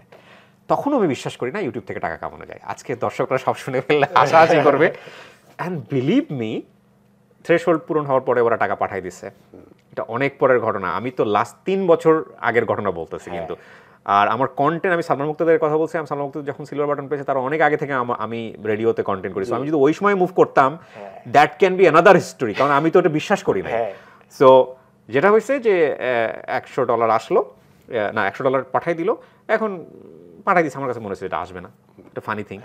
যথারীতি তখন বাংলাদেশে বোধহয় 84 করে টাকা দিত, $1 সমান 84 টাকা। এখন তো অনেক বেশি দেয়, ডলারের মান বেড়ে গেছে, ইউনো দ্যাট। সো যেটা হলো, ব্যাংক থেকে একটা টেক্সট আসলো, ইনওয়ার্ড রেমিটেন্স 8,400 টাকা জমা হয়েছে। তো আমি ব্যাংকে ফোন দিলাম যে এটা কোথা থেকে আসছে, কি অবস্থা? আমাদের গুগল অ্যাডসেন্স থেকে আসছে। দেন ঘাটাঘাটি করলাম, আমাকে ফাইন ইউটিউব, গুগলের এরকম থেকে টাকা আসছে। দেন আমি ফার্স্ট রিয়েলাইজ করলাম যে okay, this is my sector, I need to move my content here. প্রথম কথা হচ্ছে, যদি এটাকে কেউ টাকার চিন্তা করে থাকে, কেউ যদি মনে করে যে অর্থের চিন্তা করে করছি বা করছি, তো very notably open, yes I do that. Because তুমি যেখানে সময় দিচ্ছ, ওটার যদি ইকোনমিক ভ্যালু না থাকে, ওটা যদি তোমাকে রিটার্ন না দেয়, তুমি যত কিছুই করো না কেন, তুমি ওখানে ইন্টারেস্ট খুঁজে পাবা না, ডেফিনেটলি পাবা না। এটা ইউটিউবের ঘটনা বলতেছি আমি, বাট ফেসবুকে তো মানে মনিটাইজ হচ্ছে আরও অনেক পরে। তারপরে ইউটিউবে ছোটো ছোটো করে কন্টেন্টগুলো দেওয়া শুরু করলাম, এবং যেটা হয় 3 মিনিটের 4 মিনিটের কন্টেন্ট আরও বেশি প্রেসাইজ করার চেষ্টা করলাম। 15 মিনিট দিয়ে এক্সপেরিমেন্ট করে দেখলাম দেখে কিনা। তারপরে 20 মিনিট করে 3টে এপিসোড বানায় দেখলাম দেখে কিনা। তারপরে ওই যে যা শিখছি গ্রামার, 1 গ্রামার দিয়ে 2 ঘন্টা কীভাবে দর্শককে ধরে রাখবো সেটা এক্সপেরিমেন্ট করলাম দেখে কিনা। আলহামদুলিল্লাহ প্রত্যেকটাতেই মোটামুটি সাকসেস করতে পারছে। আমার এমনও স্টোরি আছে যে 2 ঘন্টা দেখার পরও মানুষ বলতেছে যে কেন শেষ হলো, মনে হচ্ছে 5 মিনিটের মধ্যে শেষ করে ফেললাম। And don't ask me how much I earned last year. Definitely আমরা আস্ক করতেছি না ভাই, বাট একটা আন্দাজে আছে, বাট আস্ক করা দরকারই নাই। এটা ফ্যাসিনেটিং ভাই, আমার অনেক মানুষ কারো স্বপ্ন দেখাবে, তাদের যদি গল্পগুলো থাকে সেগুলো শেয়ার করার জন্য ইনশাআল্লাহ। সো আমরা নেক্সট কোশ্চেনে যাব। কিবরিয়া ভাই, একটা জিনিস যেটা আমার খুব ভালো লাগে আপনার, সেটা হচ্ছে আপনি আসলে বাংলাদেশের মানুষকে চিনেন। এটা আমি একদিন বুঝতে পারলাম যখন আপনি বললেন আমাকে, আমি কথা বলতেছিলাম যে ভাইয়া অনেক সময় ইউটিউবে ভিডিও দেখি, মনে হচ্ছে তিনি তো আমাকে বকা দিচ্ছে, ঝাড়ি দিচ্ছে আমাকে, তো এই কন্টেন্ট মানুষ কেমনে দেখে? তখন আপনি আমাকে বুঝাই বললেন যে সাদমান দেখো, বাংলাদেশে এমন অনেক জায়গায় আছে যারা মুরব্বীরা এইভাবে কথা বলে, এটা আদরের সাথে বলে। তো আপনি আসলে বাংলাদেশি মানুষকে কিভাবে চিনেন? কারণ আমার মনে হয় অনেকেই ইন্টারনেটে না একটা বাবলে আটকায় যায়, একটা পরিধির মধ্যে আটকায় যায়, কিন্তু আপনার বিচরণ সবার সাথে। তো আপনি কিভাবে বাংলাদেশি মানুষকে আসলে সত্যিকার অর্থে চিনলেন? এই জায়গাটা আমি বলবো আমি খুব ব্লেসড, কারণ আমি ডিফারেন্ট সোসাইটিতে ডিফারেন্ট ফ্যামিলি ব্যাকগ্রাউন্ডে বড় হয়েছি। আমার বাবা বিডিআরে ছিল এবং উনি খুব ছোটোখাটো একটা জব করতেন আলহামদুলিল্লাহ, বাট আমি মনে করি আমি পৃথিবীর সবচেয়ে শ্রেষ্ঠ বাবা মায়ের ঘরে বড় হয়েছি। That's a different story. একটা ধরো এই যে পদ্মা নদীর মাঝির যেই তুমি যদি পড়ে থাকো উপন্যাসটা, হ্যাঁ, মানিক বন্দ্যোপাধ্যায়ের, ওইখানে যে গ্রামের বর্ণনাটা আছে না, আমি যখন মানিক বন্দ্যোপাধ্যায়ের ওই পদ্মা নদীর মাঝি পড়ি, আমি আমার গ্রামকে ওই জায়গাটায় দেখতে পাইছি। মানে আমি ওরকম একটা কালচারে বড় হয়েছি। আমার মনে আছে আমি হচ্ছে ক্লাস 1-এ বা 2-তে আমার দাদির সাথে স্কুলে যেতাম, এবং আমার যে স্কুলে আমি প্রথম যাই সেই স্কুলের মানে উপরে কোনো রকম একটা চাল আছে কিন্তু চারপাশের বেড়াগুলো খোলা, এত দরিদ্র একটা স্কুল, আমাদের গ্রামের স্কুলের কথা বলতেছি। আমার মনে আছে স্টোরি এখনো, যে ওই স্কুলে একদিন টিকা দেওয়ার জন্য, ওই সময়টাতে টিকা দেওয়ার জন্য লোকজন আসতো, বাচ্চাদেরকে টিকা দিত, ধনুষ সংগঠনের 6টা রোগের টিকা। তো আমরা সবাই খুব ভয় পেতাম। এবং আমার মনে আছে ওই আমারই ক্লাসের সবচাইতে মোটা কাটা লম্বা যে ছেলেটা, তার কাঁধে চড়ে আমি পালাইছিলাম টিকার ভয়ে, সেও পালাইছিল, আমি তার কাঁধে চড়ে পালাইছিলাম। তো আমি খুব দুর্বল প্রকৃতির ছিলাম। তো এইরকম একটা স্কুলে যখন পড়ছি আমি, so you know the culture, মানে ওই গ্রামের কালচার কি হইতে পারে। এই স্কুলে আমি 1 পর্যন্ত পড়ি। এরপরে আমার বাবা বিডিআরে চাকরি করতেন, উনি ঠাকুরগাঁয়ে পোস্টিং হলে আমাদের কোয়ার্টারে নিয়ে গেলেন, ওখানে আমি ক্লাস 3 পর্যন্ত পড়ি বিডিআর স্কুলে। মোটামুটি ভালো স্টুডেন্ট ছিলাম, আমি ফার্স্ট সেকেন্ড থার্ডের মধ্যেই থাকতাম। 3 থেকে 8 পর্যন্ত আমার একদম আবার সেই গ্রামে ফিরে আসা। সো এই যে ক্রস কালচার, হ্যাঁ, 3 থেকে 8 পর্যন্ত প্রচুর বাউন্ডেলেপনা, মানে রবীন্দ্রনাথের সেই ছুটির গল্প না কি যেন একটা আছে না, ফটিকের যে, সো এগুলো যখন আমি পড়ছি, আমি এগুলোতে আমি আমাকে দেখতে পাইছি। নদীতে ঝাপাঝাপি করা, স্কুল থেকে দৌড়ায়, এখন তো দেখি বাচ্চারা সুইমিং পুলে যায়, অ্যারিস্টোক্রেটিক লাইফ লিড করে, আমি কোনো সুইমিং পুলে মজা খুঁজে পাই না। বাট ওই যে স্কুলে যাওয়ার আগে নদীতে ঝাঁপ দেওয়া দল ধরে, আবার স্কুল থেকে ফিরে এসে নদীতে ঝাঁপ দেওয়া, বন্যার পানি আসতেছে, নতুন মাছ, তারপরে স্কুল থেকে এসে হাটে যেয়ে বাজার করা, এগুলো আমার ক্লাস 8 পর্যন্ত ছিল। হ্যাঁ, সো আমার ওই গ্রামীণ যে কালচারটা, একদম আপামর জনসাধারণ, কৃষক, দিনমজুর, এই যে মানুষের সাথে মিশে থাকাটা, এইটা আমার একেবারে শৈশবে হয়েছে, নাম্বার 1। নাম্বার 2 হচ্ছে 9-এ থাকতে আমি ক্যানবোর্ডে চলে আসি, মানে ক্যান্টনমেন্ট এরিয়াতে চলে আসি। এইটা একটা বড় শিফট আমার লাইফে। শহর থেকে কাইন্ড অফ উপশহর, এবং ভেরি সিস্টেমেটিক একটা লাইফ। যেহেতু তুমিও আর্মি পরিবারে বড় হয়েছে, তুমি বুঝো। তো আমার একটা জিনিস কি ছোটোবেলা থেকেই ছিল, আমার বাবার কাছ থেকে এই জিনিসটা আমি পাইছিলাম। আমার মনে আছে যে তুমি যেটাই করো না কেন সেখানে বেস্টটা করার চেষ্টা করো, অন্যের চেয়ে ভালো করার চেষ্টা করো। এটা দুই একটা এক্সাম্পল দিই, তাহলে বুঝতে পারবা। যেমন ধরো, আমার বাবা যখন ছুটিতে আসতো, উনি আমাদের স্কুলে চলে যেতেন। স্কুলে চলে গিয়ে তো উনি দেখতো যে ক্লাসের টিচারের, 2টা টিচারের মাঝখানে একটু জায়গা ফাঁকা আছে, উনি হয়তো ক্লাসে যেতেন। তো আমার টিচারও জায়গা ছেড়ে দিতেন, বলছে ঠিক আছে তুমি, ঠিক আছে আপনি ক্লাস নেন। তো কিছু লিখতে দিতেন সবাইকে, যে তোমরা সবাই লিখো, এই পাতাটা লিখো। তো সবাই লিখতেছে, কেউ হয়তো আমার আগে সাবমিট করে দিচ্ছে, আমার বাবা আমাকে চোখে ইশারা দিত, তুমি আগে দাও, তুমি আগে দাও। তো আমি এখন বুঝি কেন এটা উনি করেছেন। আবার ধরো, উনি সাইকেল চালাতে খুব পছন্দ করতো, আমাকে হয়তো সাইকেলের সামনে বসা রাখছে, ওনাকে কেউ ক্রস করে গেল, উনি ক্রস করতে দিচ্ছে না, উনি ফার্স্ট হওয়ার ট্রাই করতেছেন। এই জিনিসটা যে উনি সবসময় করতেন তা না, বাট উনি আমার সাবকনশিয়াস মাইন্ডে ঢুকাই দেওয়ার চেষ্টা করতেন যে তোমাকে অলওয়েজ ফার্স্ট হওয়ার জন্য বা তোমাকে বেস্ট করার জন্য ফাইট করতে হবে, যেটা আমি অনেক পরে গিয়ে বুঝতে পারছি।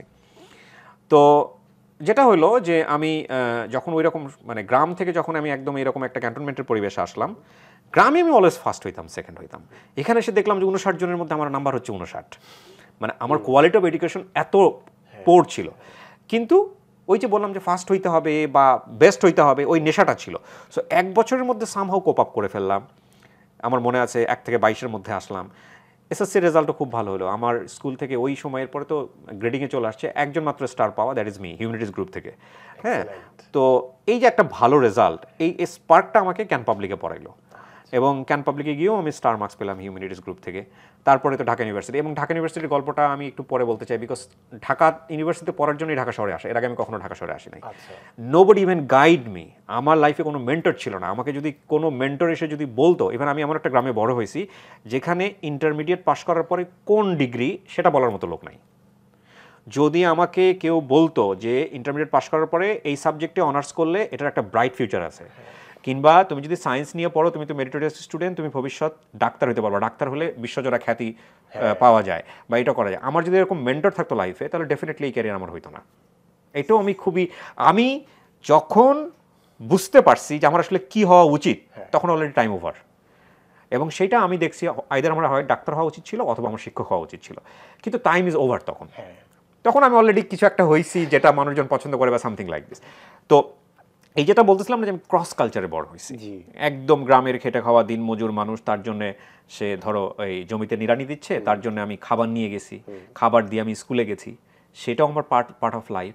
আবার একই সাথে উপশহরে এসে চতুর ঝানু ছেলেপেলেদের সাথে কম্পিটিশন করে একটা বেটার রেজাল্ট বের করে নিয়ে আসা, সেটাও আমার life. Nobody even guides me. Teacher ইউনিভার্সিটিতে পড়াচ্ছে যে পার্সোনাল ম্যানেজমেন্টের এই বই, এই লাগবে, এটা লাগবে, এই বইয়ের অমুক পাতা থেকে অমুক পাতাতে এই জিনিসটা আছে, লাইব্রেরিতে গিয়ে খুঁজে নিও। লাইব্রেরিতে গিয়ে কল লিস্ট বের করছি, বইটাও বের করছি, অমুক পাতা নাই, পাতা কাটা, পাতা কেটে কেউ নিয়ে চলে গেছে। কার কাছ থেকে কালেক্ট করতে হবে? বড় ভাইয়ের কাছ থেকে কালেক্ট করতে হবে। আই ডোন্ট ইভেন বড় ভাই, আমার কোনো বড় ভাইও ছিল না লাইফে। হ্যাঁ, এবং আমার 2 বছর শুধু গেছে ইউনিভার্সিটিতে যে কিভাবে লিখলে ভালো মার্কস পাওয়া যায় এটা বুঝতে। 2টা বছর তখন অলরেডি আমি পিছাই গেছি। আমি অনার্সে ফার্স্ট ক্লাস 7, মাস্টার্সে গিয়ে 5th। সো আমার যদি গাইড করার জায়গা থাকতো বা বলার জায়গা থাকতো, আলহামদুলিল্লাহ what I have achieved, but যদি গাইড করার জায়গা থাকতো, যদি আমার লাইফে মেন্টর থাকতো যে yes this is the thing, like আমার বাবা মার এডুকেশন অত হাই না, তারা হাই প্রোফাইল না, কিন্তু তারা যেটা করছে ছেলের এখানে যাওয়ার যোগ্যতা আছে, ফাইন, তাহলে ছেলেকে কষ্ট করে হোক, খেয়ে না খেয়ে হোক, মাসে 2000 টাকা বেতন, ঠিক আছে, 500 টাকাতে ফ্যামিলি চলে, 1500 টাকা ওর পিছনে খরচ করো। আমার বাবা মার লাইফ স্টাইল ছিল এরকম। কিন্তু 1500 টাকা এনাফ না, 1500 টাকা প্রপারলি কোথায় ব্যয় হচ্ছে সেটা গাইড করাটা ইম্পর্টেন্ট। সো ওই জিনিসটা আমার লাইফে ছিল না। সো তোমার যে প্রশ্নটা ছিল যে এই কালচারটা আমি বুঝি কীভাবে, জাস্ট বিকজ অফ দিস। আমি উপশহরে মিশছি, শহরে মিশেছি, গ্রামে মিশেছি, so I know the pulse of the people. হ্যাঁ, সো একজন মানুষ এসে যখন কথা বলা শুরু করে, আমি ওর মধ্যেই হয়তো আমার কোনো আত্মীয় স্বজনকে খুঁজে পাই যাদের সাথে আমি একটা সময় বড় হয়েছি। একজন মানুষের যখন কথা বলতেছে খুবই অ্যারিস্টোক্রেটিভ ওয়েতে, তখন হয়তো আমি কোনো টিচারকে দেখতে পাচ্ছি তার মধ্যে। সো এইটা আমি মনে করি এটা একটা মানুষের জীবনে একটা ব্লেজিং। তুমি ছোটোবেলা থেকেই যদি একটা রিমোটলি একটা পরিবেশের মধ্যে বড় হও, তোমার সামনে এসে যদি একজন ওই জাস্ট মাটি থেকে উঠে আসছে, এরকম লোকও কিন্তু আমার কাছে আসে, কী হয়েছে আপনার এখানে দাওয়াত দিয়েছিল আসতে পারি নাই কেন? কারণ 200 টাকা গাড়ি ভাড়া ছিল না, 200 টাকা গাড়ি ভাড়া ছিল না, এই কারণে ম্যানেজ করতে পারি নাই। তো এই লোক দেখা গেল ক্ষেত থেকে হাত ধুইয়া পিঠের উপর একটা গামছা দিয়া সে ঢাকা শহরে আসছে আমার কাছে স্টোরি বলার জন্যে। তো ওই লোকের কালচার যদি আমি না জানি, ডেফিনেটলি ওকে আমি রিলেট করতে পারবো না। সো আলহামদুলিল্লাহ আমি ব্লেসড, আমি ওর কালচারটা জানি, যে কারণে ও যখন বলা শুরু করে ওর দিকে আমার যে অ্যাটেনশনটা অটোমেটিকলি চলে আসে, ও দেখা যায় একদম মন খুলে বলে ফেলতেছে আমাকে। সো এটা আমার স্টোরি টেলিং এর ক্ষেত্রে অনেক বড় একটা হেল্প করছে। ফ্যান্টাস্টিক একটা জিনিস ভাই, যে মানুষ তাদের একদম পুরো মন উজাড় করে দেয়। আলহামদুলিল্লাহ। এটা কি আমার ক্ষেত্রে মনে হচ্ছে, কিন্তু আপনি হয়তো আরো ভালো বলতে পারবেন, যে আপনার কাছে মানুষ মন উজাড় করে দিচ্ছে, কিন্তু অনেক সময় আমরা যখন সমাজে চলতেছি সবাই হয়তো মনে ভেবে উজাড় করে দিচ্ছে। আপনার কাছে যখন মানুষ আসে, তারা একদম পুরো ইমোশন, তারা হয়তো বা কাঁদছে, তারা হাসছে, সব ইমোশন তারা দেয়, কিন্তু সমাজে সবসময় এই জিনিসটা আমরা পাই না। There is a grammar. আমি এই জায়গাটা থেকে 3টা ক্যাটাগরির পিপল আছে সোসাইটিতে মোটা দাগে। নাম্বার 1 আমরা যদি বলি lower class, number 2 middle class, and number 3 is upper class. এটা আমি আমার যা বলতেছি সব এগুলো পুঁথিগত বিদ্যা না, এক্সপিরিয়েন্সের জায়গাটা থেকে। Lower class and upper class এরা কখনোই এদের মানে মান সম্মান নিয়ে বিচলিত না, আচ্ছা, যতটা না middle class. Like middle class একবার পেট ভরে খায় নাই, তারপরেও তোমার সামনে এসে ওই তার দৈন্যতাটা, তার অর্থনৈতিক কষ্টটা ওইভাবে বলবে না। লোয়ার ক্লাস পিপল এসে একবেলা খাইতে পারে নাই, ওটার বাড়ায় আরও 2 বেলা বলে তোমার কাছ থেকে কিছু নিয়ে যাবে, আদায় করে নেবে। আর আপার ক্লাসে তো ওই কষ্টটাই নাই, আপার ক্লাসে তো সব কিছুই আছে, ওর তো হারানোর কিছু নাই। সো ও ওইটা নিয়ে চিন্তা করে না যে কে কী ভাবলো না ভাবলো। সো এই 2 ক্লাসের পিপল, একদম লোয়ার ক্লাস এবং আপার ক্লাস, যখন কোনো গল্প বলে বা কোনো কিছু বলে নিজের সম্পর্কে, তখন ওদের ওই হেজিটেশনটা থাকে না যে আমাকে নিয়ে কে কী ভাবতেছে। সো ওকে ট্রিক করাটা খুব ইজি, এবং ও দেদারসে ওকে জাস্ট গ্রামারটার মধ্যে নিয়ে গেলে, হ্যাঁ 5-10 মিনিট বলতে দাও, তারপরে একটু জাস্ট লিঙ্কটা ধরাই দিলে ও বলে যাচ্ছে, ও চিন্তা করবে না। আর এই মিডল ক্লাস যারা, ও দেখা গেল যে ওর সাথে কেউ খারাপ ব্যবহার করছে, ও আমি যদি একটা উদাহরণ দিই, ধরো সকালবেলা কোনো এক বন্ধু এসে ওকে খুব মানে হয়তো একটা স্ল্যাপই করে ফেলছে, হ্যাঁ, ও এটা বলবে না। ও বলবে যে আজকে সকালবেলা ঘুম থেকে ওঠার পরে আমার খুব কাছের একজন মানুষ এসে আমার সাথে এত রুড একটা খারাপ ব্যবহার করলো, যেটা আমি আসলে বলে বোঝাতে পারবো না। সো ও যেমন বলে বোঝাতে পারে না, আমরা যখন শুনি তখন আমরাও কিছু বুঝি না। কিন্তু লোয়ার ক্লাস যদি বলে, একদম নাম ধরে বলবে, ও সকালবেলা আসছে, আইসা আমার গালে ঠাস করে একটা বসাই দিছে, তখন আমরা ও ফাইন, ও বললে তখন আমরা নিজেরও একটু ফিল করি ও ফাইন, আমারও বোধহয় গালে একটা বসছে। সো স্টোরির গ্রামারটা হচ্ছে লাইক হুমায়ুন আহমেদ স্যারের কথা যদি আমি বলি, হুমায়ুন আহমেদের বই যখন তুমি পড়ো, তখন তোমার চোখের সামনে ক্যারেক্টারগুলো দৌড়ায়, হ্যাঁ, খুব সহজ করে বলে যাচ্ছে। তুমি একটা বিয়ে বাড়ি দেখতে পাচ্ছ, হিমু কীভাবে হেঁটে যাচ্ছে সেটা তুমি দেখতে পাচ্ছ, মিসির আলী মিস্ট্রিগুলো দেখতে পাচ্ছ। হয়তো পার্সনটাকে তুমি চিন্তা করতে পারো না, বাট মিস্ট্রিটা, বাট তুমি একদম ভিতরের দিকে ঢুকে গিয়ে তুমি মনে হচ্ছে তুমি এখানে হিরো। হ্যাঁ, এটা খুব সিম্পল একটা গ্রামার, স্টোরিরও খুব সিম্পল একটা grammar. I do respect Humayun Ahmed sir, আমি বলতেছি না উনি সিম্পল মানুষ, উনি অসাধারণ মানুষ, বাট স্টোরি টেলিংয়েও এই সিম্পল একটা গ্রামার মেনটেন করে। মূল কথা হচ্ছে এরপর কি হয়, এরপর কি হয়, এরপর কি হয়, এই একটা ব্যাপার থাকতে হবে। আর দ্বিতীয় কথা হচ্ছে বলাটাকে ইভালুয়েট করা যাবে না। সকালবেলায় এসে আমার সাথে কেউ খারাপ ব্যবহার করছে, it doesn't make any sense.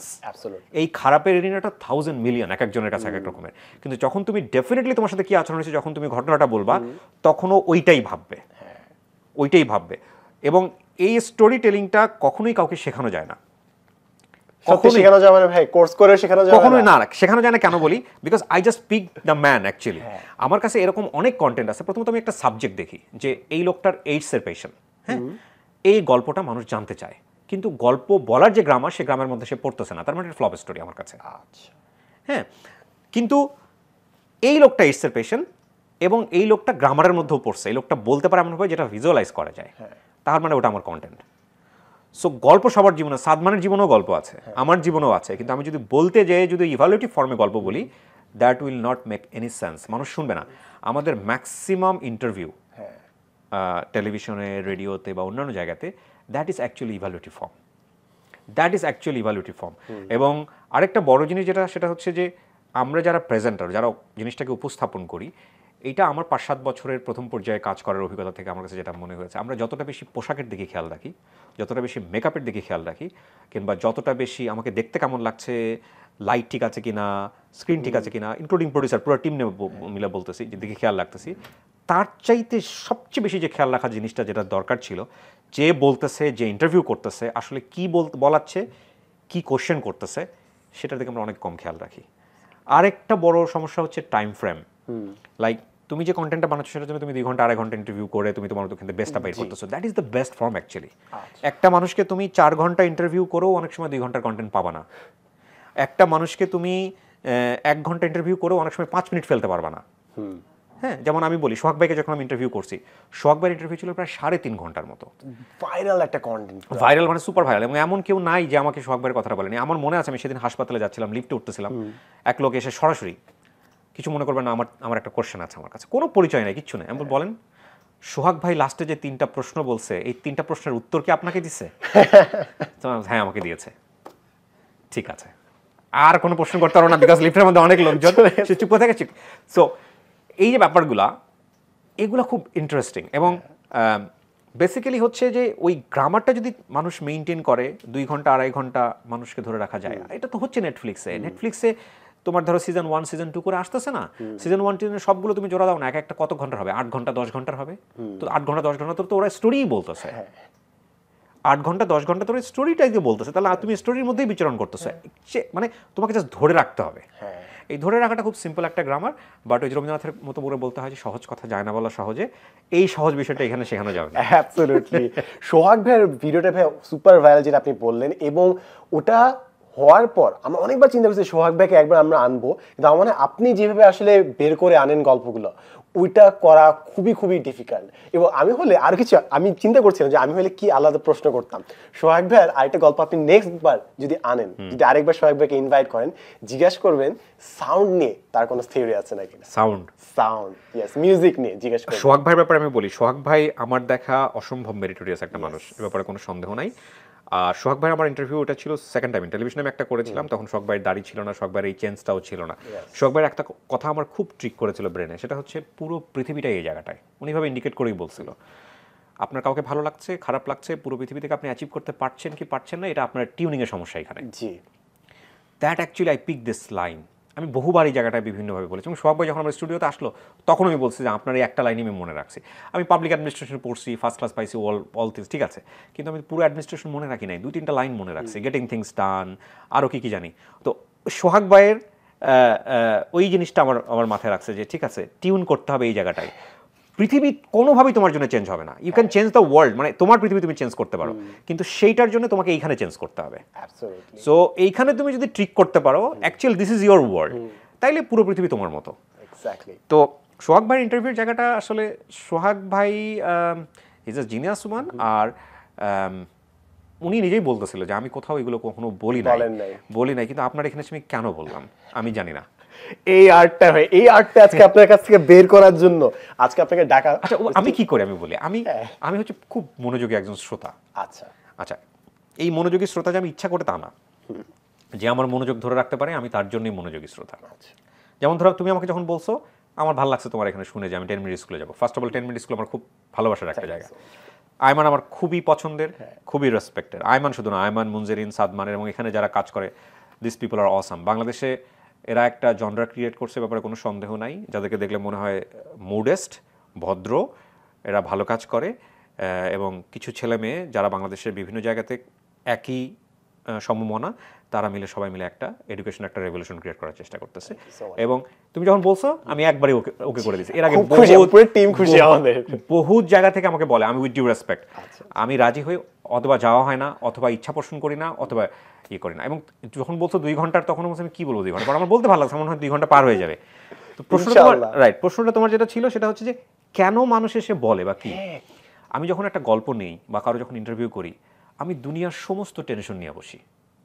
আমি হ্যাঁ মানে আই এম সুপার টায়ার্ড। আমি একটু আমি এখন ভাত টাত খাই না, দেখা গেল যে ইন্টারভিউ করার আগে আমি পেট ভরে ভাত খাই, যাতে আমি খুব এক্সট্রিম লেভেলে টায়ার্ড হয়ে যাই, ঘুম চলে আসে আমার। টেকনিকগুলো বলে দিচ্ছি আজকে। এবং অল্প দেখা গেল যে কোনো কোথাও একটা খুব ঝগড়া বগড়া করে খুব মেন্টালি খুব মানে সুপার এক্সস্ট হয়ে আমি একটা স্টোরি শুনতে বসি। এবং ওই গল্পটা শুনতে বসে আমার কনসেন্ট্রেশন যদি ওই যিনি স্টোরি টেলার তিনি যদি আমাকে ধরে রাখতে পারেন, তাহলে আমি বিশ্বাস করি আমার মতো পৃথিবীর আমার মতো অসংখ্য মানুষ বাংলাদেশে আছে যারা আমার গল্পের জন্য রেডি না, যারা আমার কন্টেন্টের জন্য রেডি না, তারাও সুপার এক্সস্টেড, তারাও কোনো না কোনোভাবে বিজি, তারাও কোনো না কোনোভাবে মেন্টালি একটা এমবারেস সিচুয়েশনে আছে, তাদেরকেও ধরে রাখবে। এটা হচ্ছে simple trick, litmus test. Right. আরেকটা জিনিস যেটা, সেটা হচ্ছে যারা অলরেডি সময় আছে, যারা অলরেডি গুতাগুতি করতেছে ফেসবুকে এসে, তারা তো আমার শুনবেই। সো আমি যদি এক্সট্রিম যারা এই ধরনের অডিয়েন্স তাদেরকে ধরতে পারি, তাহলে ওদেরকে আমি অলরেডি অ্যাচিভ করতে পারবো।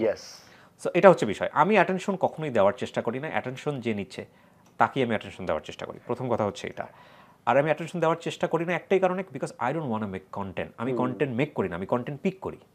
পুরো পৃথিবীর মানুষ আমার কন্টেন্ট। আমি একটা না হলে আরেকজনকে আনবো, আরেকটা না হলে আরেকজনকে মানবো। সাদমানের একটা প্রজেক্ট যেটার পেছনে তার অনেক পরিকল্পনা ছিল, হ্যাঁ, এবং সেটার পেছনে সে অনেক টাকা ইনভেস্ট করছে, কিন্তু হিরো ভালো করে অভিনয় করতে পারছে না। টেনশন হাইপার হয়ে যাবে না, এবং রাতের বেলা ঘুম হারাম হয়ে যাবে না, কি করবো প্রজেক্ট শেষ হয়ে যাবে আমার তো সে টেনশন নাই। আমি জাস্ট হয় নাই, thank you very much, 15 minute পরে বলবো যে থ্যাংক ইউ ভেরি মাচ, আপনার মনে একটু প্রিপারেশন নেওয়া উচিত। And I did it. আমি সেভারাল টাইম 100-100-র উপরও গল্প এরকম করছি। অনেক বড় বড় প্রোফাইল বিদেশ থেকে আসছে 3 মাসের ছুটিতে, তারা আমার এখানে আসছে, গল্প ভালো করে বলতে পারে না, আমি সালাম দিয়ে বিদায় করে দিয়েছি, এটা হলে দেখবে না, আপনি সেকেন্ড টাইম প্রিপারেশন নিয়ে আসেন। Fortunately and unfortunately second time কেউ আসে না, বিকজ বুঝে যে আমার স্টাইল এটা না। কিন্তু আমি জাস্ট পিক করি, একটা না হলে আরেকটা, আরেকটা না হলে আরেকটা। সো এদিক থেকে আমি ব্লেসড, বিকজ আমি কন্টেন্ট মেক করি না, আমি জাস্ট পিক করি। এখন এই পিক করার পরে কতটুকু আমি প্রচার করব, কতটুকু আমি প্রচার করব না, কোনটা আগে আসলে গল্পটা শেষ হয়ে যাবে, কোনটা পরে গেলে গল্পটা থাকবে, that is actually my grammar. হ্যাঁ, সো কেউ একজন গল্পটা শুরু করলো, শুরু করার পরে 5 মিনিট পর্যন্ত কিছু নাই গল্পের মধ্যে, 5 মিনিট মানুষ স্টে করবে না। সো 5 মিনিট পরে এমন কিছু একটা সে পাইলো, সেটার পরে কি হয় করতে করতে সে বাকি 50 মিনিট স্টে করবে। সেখানে কোন জায়গাটা বোরিং লাগবে, কোন জায়গাটা বোরিং লাগবে না, বা কোন জায়গাটা বলে দিলে বাকি 50 মিনিট পরে কি হয়ে গেছে সেটা সে আগে থেকে বুঝে যাবে, সেটা বলা যাবে না। কতটুকু সেন্সর করতে হবে, কতটুকু সেন্সর করা যাবে না, বা কোনটা বললে সাইবার ক্রাইম ইস্যু চলে আসবে, কোনটা বললে সাইবার ক্রাইম ইস্যু আসবে না, কোনটা বললে কোনটা প্রুফ করার বিষয় আসবে, কোনটা প্রুফ করার ইস্যু আসবে না। এগুলো হচ্ছে যখন চলমান অবস্থায় থাকে, তখন আমি গল্প শুনতে শুনতেই মুখ দিয়ে বলে দিচ্ছি এডিট পার্ট ক্লোজ, এই পার্টটা এডিট যাবে না, ওই পার্টটা যাবে, এডিট পার্ট ক্লোজ। তখন বলছে কাকে বলতেছেন? আমি আপনি আপনার মতো করে বলে যান, আমি জাস্ট বলে দিচ্ছি। কোথায় বলেন আপনি? এটা আমি ক্যামেরাতেই বলে দিচ্ছি। আমাদের লাইফ সহজ হয়ে গেল এটাতে। So I do that. আর বলতে বলতে, কারণ আমার মনে হয় কি এই গল্পটা আমি যখন রেকর্ড করতেছি, তখন আমার দেখা যায় 3 মাস পরে 4 মাস পরে আমি হয়তো গল্পটা প্রচার করবো। 3 মাস পরে 4 মাস পরে হয়তো এডিটে ধরবো। এমনও গল্প আছে 1 বছর আগে নেওয়া আছে, আমি এখন এডিটের সময় পাই। হ্যাঁ, I have lot of content. আমি যদি এখন রেকর্ড করা বন্ধ করে দিই, আগামী 3 মাস 4 মাস আমি ওই যা কন্টেন্ট রেকর্ড করছি সেটা দিয়ে আমি চলতে পারবো। সো আমার পিসিটিসি সব ফুল, কিন্তু এবং অনেক গল্প আছে আমি দেখা গেলো যে 6 মাস পরে ধরবো, তো 6 মাস পরে তো আমি রেকর্ড করে ফেলছি অনেক কিছু, আমার তো মেন্টালি নাই। তো আমি ওখানে বলে দিচ্ছি যে রেকর্ড করতে করতে আস্তে করে হালকা করে বলে দিলাম এডিট পার্ট, তো খেয়ালও করলো না যে গল্পের মধ্যে কী বলছি আমি। সো এডিট পার্ট মানেই হচ্ছে আমি কোনটা এডিট করে ওখান থেকে ফেলে দিব, ওইটা আমার মাথায় থেকে গেল। So I did that. And another thing is that কখনো লাগেও না, এত ইয়ে হয়ে গেছে যে আমি জানি ওখানে একটা এডিট পার্ট বলা আছে, সো আমি ওটা ফেলে দিব। তো এই হচ্ছে বিষয়। আর আমি নেভার এভার আরেকটা জিনিস বলি, আমি কোনো গল্প এডিট করার পর আমি সেকেন্ড টাইম ওটা শুনি না, আমি জাস্ট অন এয়ার করে দিই। কখনো করি না। ধরো আমি তোমার 3 ঘন্টার একটা গল্প নিয়ে বসছি, আমি এডিট করে যাচ্ছি, ফাইনাল কাট প্রোতে করি, করে যাচ্ছি ডান, জাস্ট লোগো বসাবো, এডিট করে দিব, অন এয়ার। আপনি নিজে করেন, নিজে হাতে কাট করেন? আমার গল্প সিলেকশন নিজের, আমার রেকর্ডিং নিজের, এবং রেকর্ডিংয়ের সময় 3-4টা ক্যামেরা চলে, সব কিছু আমি নিজে চালাই। আমার হচ্ছে এডিটটা আমি না, এখানে আমি আসলে এটা আমাকে ভাবাদার কিছু নাই, এটা আমি অন্য কাউকে দিয়ে কেন করাতে পারবো না সেটা আমি বলি। আমার এডিটটাও নিজের, আমার এডিটটা নিজের হওয়ার পরে আপলোড তো ডেফিনেটলি আমি। So all things are mine. এখানে একটা কাজ শুধুমাত্র আমার টিম করে, 10টা কল আসলে তারা আমাকে 10টা কলের স্টোরি শুনে আমাকে শেষে বলে যে এই স্টোরি, আমি বলি যে এটা বাদ, এটা আসবে, এটা বাদ, ওটা আসবে। এই কাজটা শুধু আমার টিমটা করে, আর বাকি সমস্ত কাজ আমি করি। এখন এডিটের কাজটা আমি কেন একজন এডিটরকে দিয়ে করাতে পারবো না? দেখো আমার এখানে কন্টেন্টের কি থাকে, তোমার পডকাস্ট করছে এখানে, রাইট? 3টা ক্যামেরা তোমাদের এখানে রেকর্ড করছে। এই পডকাস্টিংয়ের জায়গাটায় কি হবে এখানে, যখন এটা হয় কালার কারেকশন হবে, অডিও ডেভেলপ হবে, এই দুটো ছাড়া তো মোটা দাগে তেমন কোনো কাজ থাকার কথা না আমার জানা মতে। সো কালার কারেকশন, অডিও, ইট ইস ওয়ান টাইম বিষয়, জাস্ট একটা বসায় দিয়ে করে ফেললেই হয়ে গেল। আর আমি অত বেশি খেয়ালও করি না এই জায়গাগুলো, কারণ আমার কাছে মনে হয় এটার চেয়ে অনেক বেশি ইম্পর্টেন্ট উনি কী বলতেছেন, স্টোরিটা ইম্পর্টেন্ট।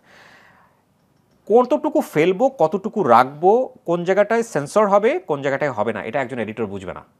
এটা বুঝতে হলে তার 17 বছর ক্যারিয়ার, তার মধ্যে আমার হচ্ছে 12 বছরের বা 14 বছরের স্টোরি টেলিং এক্সপিরিয়েন্স লাগবে। কারণ একটা শব্দেই ভয়ঙ্কর রকমের তুলকালাম হয়ে যেতে পারে। ধরো কোনো একটা গল্প বলতে গিয়ে সে হয়তো তার বলে দিল তার ফ্যামিলির অমুক মেম্বার এটার জন্য দায়ী। এখন গল্প যে বলতেছে তাকে তো আমি আকাশ সমান ফ্রিডম দিয়ে রাখছি, সে সব কিছু বলে যাচ্ছে। চাচার নাম হয়তো নিয়ে ফেললো, চাচা গ্রামে বসবাস করে, গল্পটা গ্রামের সব মানুষ দেখে, পেন ড্রাইভ করে সব জায়গায় নিয়ে গেল, এরপরে চাচাকে কি আর ধরলো? চাচা তো ডেফিনেটলি এসে পরের দিন সাইবার ক্রাইমে এটা মামলা করে দিতে পারবে। এখন যে এডিট করতেছে তার তো এটা নিয়ে কোনো চিন্তা নাই যে চাচা ভিকটিম, চাচার নাম বলে দিতে কোনো সমস্যা নাই। এখন ওই চাচার জায়গাটা যে একটু মিউট করতে হবে আর চাচার নামের জায়গাটা যে একটু মিউট করতে হবে, এইটা হচ্ছে সেন্সর, এইটা হচ্ছে এডিটিংয়ের কাজ। এবং সেটা আমি ডেফিনেটলি একজন এডিটরকে দিয়ে করাবো না, কারণ এটা খুবই সেন্সুয়াস একটা বিষয়। আর ওটা করলেও আমাকে পুরোটাই একবার খুব মনোযোগ দিয়ে শুনতে হবে। আর শুনতে গেলে দেখা যাবে যে কতটুকু রাখার কথা, কতটুকু রাখলে মানে টান উত্তেজনা থাকবে, কতটুকু রাখলে অনেকগুলো ফল্ট আমি পাবো। আর ফল্ট পাবো যখনই হবে তখন আমার এই প্রজেক্টটা পছন্দ হবে না। তখন এই জন্য এই কাজটা আমি আজ পর্যন্ত কাউকে খুঁজে পাই নাই যাকে দিয়ে করাইতে পারে। রেডিওর স্টোরিগুলো প্রডিউসাররা করে, বাট অনলাইনেরগুলো ডেফিনেটলি এগুলো সব কিছু আমার হাত দিয়ে যায়। হ্যাঁ, সো তোমার এই কোশ্চেনের জায়গাটার উপসংহারে আসি, সেটা হচ্ছে মানুষ কেন শোনে। হ্যাঁ, এরকম অনেক গল্প আছে যেগুলো আমি রেকর্ড করে অন এয়ার করি নাই। এরকম অনেক গল্প আছে বিগ সেলিব্রিটির, যে গল্প যদি আমি প্রচার করে দিই কালকেই এটা রাতারাতি ভাইরাল হয়ে যাবে, সুপার ভাইরাল হয়ে যাবে। কিন্তু কমিটমেন্টের জায়গাটা থেকে এবং একই সাথে দায়বদ্ধ সোশ্যাল রেসপন্সিবিলিটি জায়গা থেকে আমি এটা কখনো অন এয়ার করি না। এবং করি নাই শুধু তা না, এগুলো এমনভাবে প্রোটেক্টিভ জায়গাতে আছে যে এগুলো আমি যদি কখনো না থাকি পৃথিবীতে, এগুলো শেষ হয়ে যাবে, এগুলো কেউ কখনো ওপেন করতে পারবে না। অনেক মানুষ ইন্টেনশন নিয়েও আসে যে গল্প বলতে আসছি হাজব্যান্ডের এগেনিস্টে, হাজব্যান্ডের ক্যারিয়ার শেষ করে দিব। অনেক অনেক অনেক অনেক হাজব্যান্ড আসে তার ওয়াইফের ক্যারিয়ার শেষ করে দিবে। তো আমি যখন দেখি ইন্টেনশন এগুলা, তখন আমি খুব সুন্দর করে তাদেরকে বুঝাই দিই। এগুলো যে আমি আসলে দিনে দিনে আজকে জায়গাটা আসছি তা না, এগুলো আমি প্রতি মুহূর্তে কাজ করে করে শিখেছি বলেই আমি বলতে পারি সোশ্যাল মিডিয়া আমার যেই কন্টেন্ট দেখতে পাচ্ছে সেটা আসলে রেডিওর পিওরেস্ট ফর্ম। রেডিওতে এটা সম্ভব, রেডিওতে আমার অনেক ভুল কাজ আছে, আমি রেডিওতে প্রচুর এক্সপেরিমেন্ট করছি।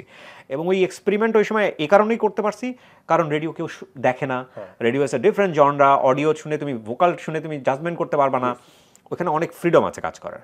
Social media is not like this, তোমার ফেস দেখা যায়, তোমার অনেক কিছু সো ওইখানে তুমি চাইলেই এমন একটা স্টোরি নিয়ে কাজ করতে পারবা না যে স্টোরি, এবং ইউটিউব সেটা পারমিটও করে না, ডিমনিটাইজ করে দিবে, ফেসবুক ওটা নামাই দিবে, এবং চ্যানেল যখন বড় হয় যে কোনো একটা ধাম করে দেখা সোশ্যালি, যেটাকে বলে হচ্ছে হলো একটা দুই ধরনের রেস্ট্রিকশন দিয়ে নামাই দিবে চ্যানেল।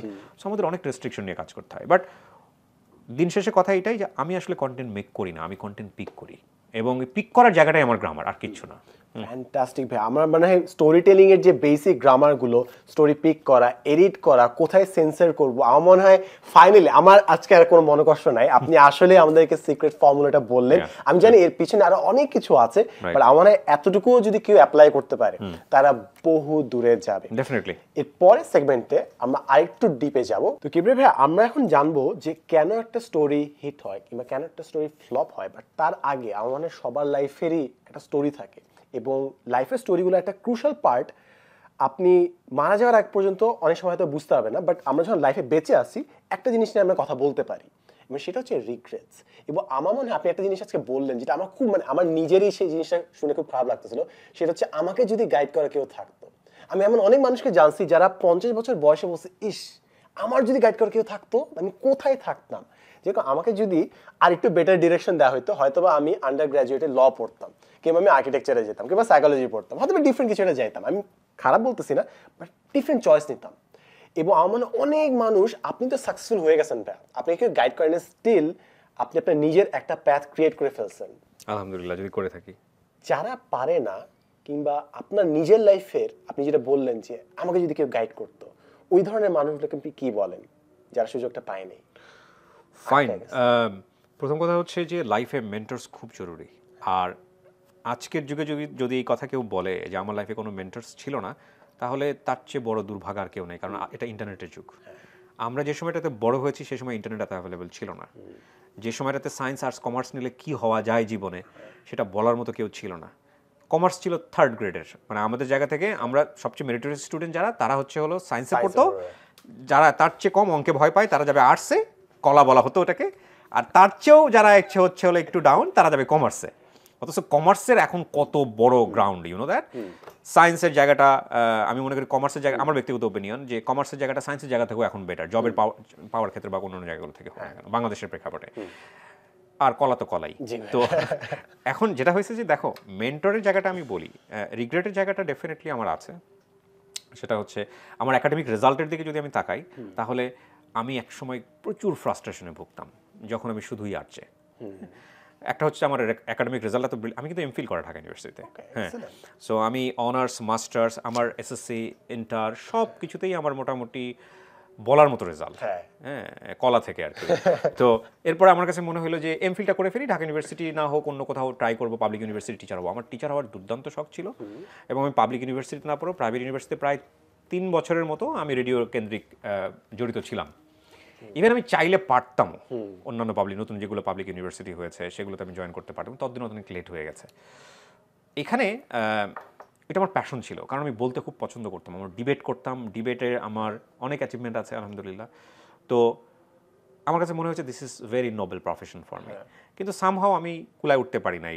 কেন কুলায় উঠতে পারি নাই, সেখানে আমার যতটা ফেইলিওর ছিল তার চেয়ে আমি মনে করি যে টিচার হতে গেলে, পাবলিক ইউনিভার্সিটি টিচার হতে গেলে আরও যে এক্সট্রা ব্যাপারগুলো লাগে সেখানে আমার পারঙ্গমতা ছিল না। আমি ব্যাপারটা এইভাবেই দেখতে চাই। এবার আসো ডাক্তার হওয়ার ব্যাপারটা। ডাক্তাররা আমার কাছে খুবই রেসপেক্টেবল। কেন রেসপেক্টেবল? বিকজ আমার কাছে মনে হয় যে পৃথিবীতে এমন একটা পেশা, যেই পেশায় অনেকভাবে মিরাকল সম্ভব, সেটা হচ্ছে ডাক্তারি পেশা। মানে একটা মানুষ, পৃথিবীতে সবথেকে জটিল ইঞ্জিন কোনটা? Human body. এবং সেই হিউম্যান বডি নিয়ে সে কাজ করতেছে, এবং একটা অসুস্থ মানুষকে সে সুস্থ করে তুলতেছে। এর চাইতে ইন্টারেস্টিং বিষয় আর কি হতে পারে, এটা আমার কাছে মনে হয়। তো যতদিনে আমার এই রিয়েলাইজেশন হয়েছে ততদিনে আমি অনেক দেরি করে ফেলছি। সো আমার কাছে যারা আমার ফ্যান ফলোয়ার, যারা কখনো ব্রিলিয়ান্ট রেজাল্ট করে আসছে যে ভাইয়া কী করবো কী পড়বো, আমি বললাম চোখ বন্ধ করে ডাক্তার হবে। এরকম আছে অনেকে, 5-7 জন আছে যারা শুধু আমার কথা শুনে ডাক্তারি পড়াশোনা করছে, এবং তারা অলরেডি ডাক্তার হয়ে অনেক অনেক জায়গাতে ভালো করতেছে, প্র্যাকটিস করতেছে। তো এইটা একটা ব্যাপার। আর আমি তারপরেও আল্লাহর কাছে হাজার শুকর করি এই কারণে যে আমারই ক্লাসমেট বা আমারই যারা আছে, অনেকে হয়তো এসএসসির গন্ডি পার করতে পারে নাই, ম্যাট্রিক পাসটাও ঠিক মতো করতে পারে নাই, হয়তো গ্রামেই পড়ে আছে, ওই গন্ডিতেই আছে। তো ওই যে বললাম যে বাবা মায়ের ওই জিনিসটা ছিল আমার মধ্যে, যে যেখানেই তুমি থাকো না কেন, যেই গ্রাউন্ডে যাও না কেন, you have to be best, তোমাকে বেস্ট করতে। ওই ক্ষুধাটা খুব ন্যাচারালি আমার মনের মধ্যে আমার বাপ মা বা আমার পরিবার যেভাবেই হোক না কেন ভিতরে ঢুকাই দিয়েছিল। সো আমি আর্জিং করলেও ওই বেস্টটাই করার ট্রাই করছি, পড়াশোনা করলেও ওটাও বেস্ট করার ট্রাই করছি, যেটাই করছি জীবনে ওইটাই বেস্ট করার ট্রাই করছি। এই বেস্টটা করতে করতে করতে করতে করতে আমার মনে হয় যে আমাকে এই জায়গাটায় আমি খুবই ফ্রাস্ট্রেটেড ছিলাম এক সময়, যে আমার এত একাডেমিক ভালো রেজাল্ট নিয়ে আমি আসলে সিম্পলি একজন আর্টসে, এবং অ্যাকচুয়ালি আমি এটাকে কেন ছোট করে দেখতেছেন? না, আমি ছোট করে দেখছিলাম ঠিক তা না, মানে আমার কাছে মনে হচ্ছিল আমি অনেক বেশি ডিজার্ভ করি। আচ্ছা আচ্ছা, এটা আমার মনে হচ্ছিল, হ্যাঁ অনেক বেশি ডিজার্ভ করি। বাট আর আমি যখন রেডিওর একেবারে সুপ্রিম পোস্টগুলোতে, লাইক আমি রেডিও আম্বারের চিফ ছিলাম, তারপরে হচ্ছে ঢাকা এফএম এর একটা সবচেয়ে বড় দায়িত্বে ছিলাম, আমার উপরে পজিশনে ছিল সিও স্যার। তো যখন আমি 2-3টা রেডিও দেখতেছি, তখন রেডিও এরিনার বা রেডিওর পপুলারিটি অ্যাকচুয়ালি ডিক্লাইনিং। তখন রেডিও, এখন যদি বলি এফএম এর জায়গাটা কি, এফএম রেডিও আমরা যে সময়টা দেখছি 2006, 7, 8-এর দিকে, সেই তুলনায় এখন 1%ও মানুষ শোনে কিনা আমার সন্দেহ আছে। বিকজ মানুষ ওই মিডিয়াগুলোতে এখন আর সময় দিতে প্রস্তুত না। মানুষ এখন সোশ্যাল মিডিয়াতে টাইম দিচ্ছে, মানুষ অন্যভাবে অন্য মিডিয়ামে টাইম দিচ্ছে। সো মানুষ রেডিও শোনে না। সো আমরা আসলে কি একটা জিনিস রাইজিং দেখেছি, ফল দেখেছি। তো ধরো আমি তখন ক্যারিয়ারের, আমার রেডিও ক্যারিয়ারের আপ পজিশনে, বাট পুরো রেডিওটাই তো down. So what is next এইরকম একটা ডিলেমার মধ্যে ছিলাম। এবং কোভিড শুরু হয়ে গেল, by the way, salary cut down, team তো এমনিতেই ছোট থাকে রেডিওর, তারপরে অর্ধেক টিম নাই, জাস্ট মানুষের হাহাকার দেখতেছে ওই সময়টাতে। ফ্যামিলি সামলাইতে হয়, দুইটা ফ্যামিলি, আমার আমার পুরো ফ্যামিলিটা আমাকে দেখতে হয়, সব কিছু মিলায়া চোখের সামনে একটা বড় অঙ্কের একটা মানে টেনশন। বাট ইট অলওয়েজ তাওয়াক্কাল তো আল্লাহ। জি জি জি, ফি আমানিল্লাহ। The did that time super experiment in online, পয়সা আসা শুরু হলো, পয়সা এভাবেই যদি বলি যে বানের পানির মতো আসছে, মানে এভাবেই বলবো, তুমি প্রচার করে দিও, সমস্যা নাই। জি জি, মানে বানের পানি বলতে সেই কারণে যে আমি 6 ডিজিট স্যালারি ইনকাম করতাম যখন রেডিওতে, ইভেন রেডিওতে আমি কাজ করি। So 6 digit salary is a big amount of salary. G. But অনলাইনে গিয়ে দেখলাম যে আমার স্ট্রেংথ থেকে আমি যা আর্ন করি, যে এই 8 ঘন্টা করে শ্রম দিয়ে, সেটার এর তুলনায় 20 গুণ, 25 গুণ, 30 গুণ, 40 গুণ ইজিলি আর্ন করা সম্ভব। বরকত ছিল। বরকত ছিল, আলহামদুলিল্লাহ। আমার এমনও হয়েছে, আমি তো বলতে আজকে অনেক বেশি বলে ফেলছি, আমার এমনও হয়েছে যে, বাট রাইট নাও এটা হচ্ছে না, বাট 2022 সালের কোনো এক মাসের গল্প বলতেছি, I earn that kind of money যে আমার ফিল হয়েছে যে আমি এত টাকা দিয়ে কী করবো। যেই পরিমাণে আসতেছে আমি জানিও না আমি কি করব। আমার মনে আছে যে আমি ওই সময় আমার কেউ একজন ইন্টারভিউ করতে গেছিলো, কথা বলতেছিলাম, আমি বলছিলাম যে আমি অ্যানাউন্স করে দিব যে আমি এই মাসে 7 ডিজিটের একটা অ্যামাউন্ট আর্ন করব, করে আমি ওইটা আর্ন করব। মানে তখন আমি ফেসবুকটা অনেক ভালো বুঝতাম, এখন আমি বুঝি না, কারণ ফেসবুক মেটা আসার পরে আমি জানি না ফেসবুকে আমি ইউটিউব বুঝি কিছুটা, বাট ফেসবুক আমি আসলেই বুঝি না, কারণ ফেসবুক আমার কাছে মনে হয় যে এটা আসলে মানে কন্টেন্ট ক্রিয়েশনের জায়গা না। মানে আমি সরি টু সে, আমি জানি না এটা ফেসবুকে যাবে কিনা। ফেসবুক আমাকে লাস্ট 1 বছর যেই প্যারা দিয়েছে, মাথা চুল যতটুকু কমছে ফেসবুকের কারণেই কমছে, এবং পাক পেকেও গেছে অনেকখানি। তো এইরকম ফিলের মধ্যে দিয়ে গেছি। সেটা ধরো আমার 10 টাকাই হোক, আমি যদি 5 টাকা ইনকাম করে কেউ যদি আমাকে 5,000 টাকা এনে দেয়, তো ডেফিনেটলি আমার ফিলটা তো ওইটাই হবে। ডেফিনেটলি আমি যা আর্ন করছি সেটা হয়তো তোমার জন্য কোনো টাকাই না, 10 মিনিট স্কুলের জন্য হয়তো এটা 1 মাসের স্যালারিও না, বাট আমি তো 5 টাকা আর্ন করতাম, তারপরে যখন আমি 5,000 টাকা আর্ন করতেছি, তখন আমার তো ফিল এটাই হওয়া উচিত, আমি এত টাকা দিয়ে কী করবো। সো আমি এই পজিশনে গিয়ে আমি ফিলটা পাইছি যে ফাইন, আমি এত টাকা দিয়ে কী করবো। হ্যাঁ, তো আলহামদুলিল্লাহ, সবচেয়ে বড় কথা হচ্ছে যে আমি কখনো এইটা কাউন্ট করতাম না যে কত ডলার আসলো আমার অ্যাকাউন্টে, আমি অলওয়েজ যেটা কাউন্ট করতাম সেটা হচ্ছে কত মানুষ এটা দেখলো। আমার নেশা পেশা একটাই ছিল, সেটা হচ্ছে কত মানুষ এটা দেখলো, কেন এটা দেখলো না, এটার পরের কি করতে হবে, কি করলে মানুষ এটা দেখবে। সো এইটাই। আর এইখানে তুমি বোধহয় একটা জিনিস যুক্ত করতেছিলা যে কেন হিট হয়, কেন হিট হয় না, কেন একটা কন্টেন্ট হিট হয়, কেন হয়। ডেফিনেটলি এটাতে আমরা যাবো। আমার মনে হয় আপনি যে কথাগুলো বলেন ভাই একদম সত্যি, কারণ আমার মনে হয় আপনি আসলেই চাচ্ছিলেন যে কত টাকা সেটা ম্যাটার করে না, আপনার ম্যাটার করে যে কতজন মানুষ দেখতেছে, এবং আপনি জার্নিতে ছিলেন, এই জন্য কোন ফাঁকে যে আপনার 100 কোটিরও বেশি মানুষ দেখছে আপনি নিজে হিসাব করেন। আমি করি নাই কখনোই, মানে আপনি হিসাবটাই করতেছেন না। হিসেবে করে নিই। It's a daily thing. আমার প্রতিদিন একটা করে ভিডিও আসে, আমি প্রত্যেকটা ভিডিও পাবলিশ করার পরে 1 ঘন্টা 2 ঘন্টা পরে গিয়ে দেখি যে ওটার রিচ কেমন হইলো, ভিউজ কেমন হইলো। যদি ভিউজ না হয়, আগে খুব টেনশন করতাম, এখন মনে করি যে ফাইন, কন্টেন্ট হয় নাই, নেক্সটটা হবে। নো বোদার, কোনো বোদার নাই। ফ্যান্টাসি, এটা খুব ভালো অ্যাটিটিউড। এবং ভাই আমরা একটু এর আগে প্রশ্নটা ছিল হচ্ছে রিগ্রেট নিয়ে, যে আপনি অনেক সময় বললেন যে খুব দেরি হয়ে গেছে কিংবা এখন সময় চলে গেছে, কিন্তু আমার মনে হয় লাইফে আমরা প্রতিটা দিনের সুযোগটা পাই যে নতুন করে শুরু করার জন্য, এবং প্রতিটা দিন আমার মনে হয় আমাদের একটা সুযোগ থাকে যে হয় এটা হিট হবে, হয়তো এটা ফ্লপ হবে। আমার রিগ্রেটের জায়গাটায় আসি।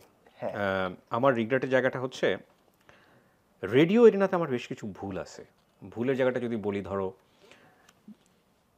I was always hungry for good content. এটা কিন্তু এক ধরনের উইকনেস। তুমি অলওয়েজ হাংরি থাকবা, কিন্তু সেটার জন্য যদি লেভেল আপ হাংরি হয়ে যায়, লাইক তোমার হাংরিনেসটা এত ক্রেজিনেসের পর্যায়ে চলে যাচ্ছে, সবসময় ফাস্ট হইতে হয় না মানুষকে। ওকে, সবসময় ফার্স্ট পজিশন ধরে রাখা এবং হওয়াটা কিন্তু এক ধরনের মানসিক সমস্যা, এটা আমার জায়গা থেকে মনে হয়। কেন বলি, তুমি ফার্স্ট না হলে তুমি যখন পজিশনটা লুজ করবা, তখন কিন্তু তুমি নিজেকে কন্ট্রোলে রাখতে পারবা না। হ্যাঁ, সো কিছু কিছু সময় একটু ব্রিদিং স্পেসের জন্য তোমার একটু পিছনে আসা উচিত। যখন আমি ফার্স্ট হয়ে গেলাম রেডিওতে, আমার রেডিও ফার্স্ট হয়ে গেল, আমার রেডিওকে ফার্স্ট রাখার জন্য আমি অনেক অনেক এক্সপেরিমেন্ট করতাম নতুন নতুন কন্টেন্ট নিয়ে। ওকে ফাইন, মানুষের ইন্টারেস্টিং পয়েন্টটা তুমি ট্রিগার করতে পারছি, তাহলে এই ইন্টারেস্টিংটা ধরে রেখে আমাকে নতুন আরেকটা জনরা ধরা যায় কিনা, এই জায়গাটা নিয়ে আমি বলবো, যেটা আমি তোমার সাথে অফ এয়ারে আড্ডা দিয়েছিলাম, যে ধরো পৃথিবীতে কোনো কিছুই হিট না যদি সেটা ইন্টারেস্টিং না হয়, সেই চার্লি চ্যাপলিনের আমল থেকে শুরু করে আজ পর্যন্ত, ইট মাস্ট বি ইন্টারেস্টিং। এইটা ইন্টারেস্টিং হইতেই হবে। এবং এটা নিয়ে খুব একটা সুন্দর একটা এক্সাম্পল আমি দিব। তো যখন আমি পয়েন্টটা ধরতে পারলাম কাজ করতে করতে, সাইকোলজির সাথে একটা মারাত্মক একটা রিলেশন আছে। তো তখন আমার কাছে মনে হলো ফাইন, স্টোরি বাদ, স্টোরির মধ্যে থেকে আরেকটা জনরা আবিষ্কার করি যেটা ইন্টারেস্টিং। এটা করতে গিয়ে দেখা গেল যে কোনো মানুষ তার ব্যক্তি সীমাবদ্ধতার ঊর্ধ্বে না। হয়তো আমি কাউকে পিক করছি ওই জায়গাটার জন্য, যেটা বললো যে না তুমি একই জিনিস কখনো ডালে ঘন্ট দিচ্ছ, কখনো বিরিয়ানি বানাচ্ছ, কখনো তুমি তরকারি বানাচ্ছ, কিন্তু তুমি তো কিবরিয়াই, তুমি তোমার এবার কাউকে ক্রিয়েট করো। মজার বিষয় হচ্ছে ক্রিয়েটের জায়গাটা, মানে তুমি যদি কাউকে ক্রিয়েট করতে চাও, এইটা আমি মনে করি নিজে ক্রিয়েট করার চাইতেও অনেক টাফ। আচ্ছা, ধরো আমি একটা জিনিস, আমি হচ্ছে কুমার, আমি পাতিল বানাই, এইটা আমি আমার মেকানিজমে বানাচ্ছি, কিন্তু আমি যদি তোমাকে শেখাইতে চাই, আমি বলতেছি না শেখাইতে পারবো না, কিন্তু এটা আমি বানানোর চাইতে আরো টাফ আরেকজনকে ট্রেন করাটা। আচ্ছা, হ্যাঁ হ্যাঁ। সো আমি যখন রেডিওতে কাউকে কোনো একটা প্রোগ্রামের জন্য তৈরি করতেছিলাম বা করতে গেলাম, তখন আমি বিশাল বিশাল কিছু ভুল করছি, এবং সেগুলো নিয়ে অনেক ধরনের সমালোচনা হয়েছে, ক্যাওয়াস হয়েছে, রোস্টিং হয়েছে। ওই সময়টাতে লাইফে একটা বিশাল শিক্ষা, বিশাল টাফ টাইম পার করছি, এটার জন্য আমার রিগ্রেট আছে। আবার যেমন ধরো আমি যে কন্টেন্টগুলো বানাই, এগুলোর জন্য তো সময় লাগে, ওয়ান ম্যান আর্মি, এগুলো করতে গিয়ে ফ্যামিলি লাইফ ব্যালেন্সিং এর একটা ব্যাপার আছে।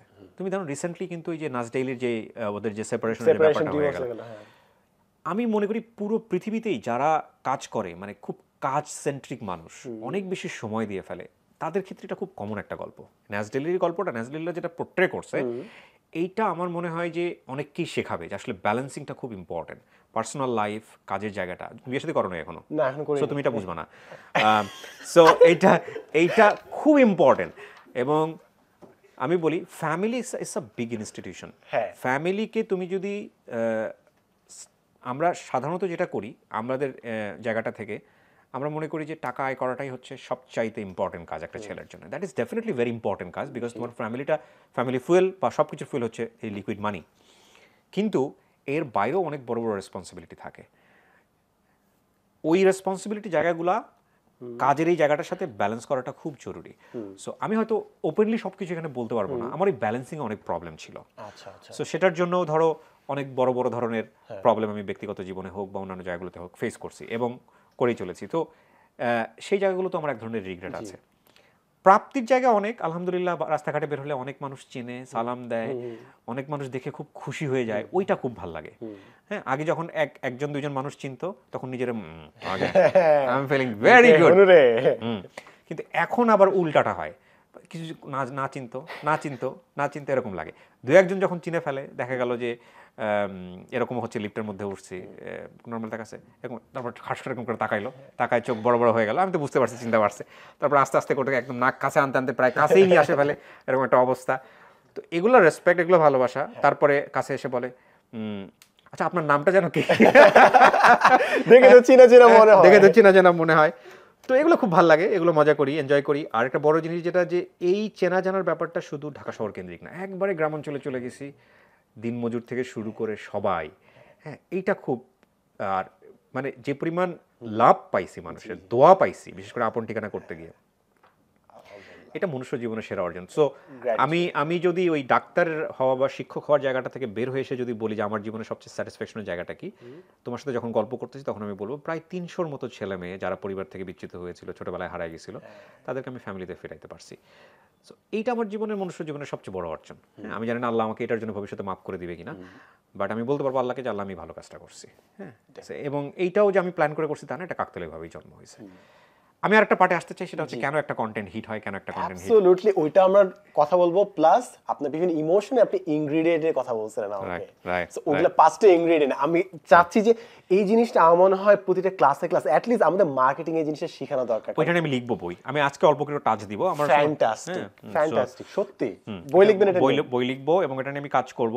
আর এইটার উপরে আমি হয়তো অল্প করে কিছু টাচ দিব। যদি কেউ এটা নিয়ে খুব ভালো করে এটুকু বোঝার চেষ্টা করে যে আসলে আমি কি বলছি, তাহলে সে কন্টেন্ট মেক করতে পারে। আচ্ছা, তাহলে ভাই ফার্স্টে চলেন আমরা কিভাবে হিট হয়, ফ্লপ হয়, ওইটা আপনি ফার্স্টে আলোকপাত করেন।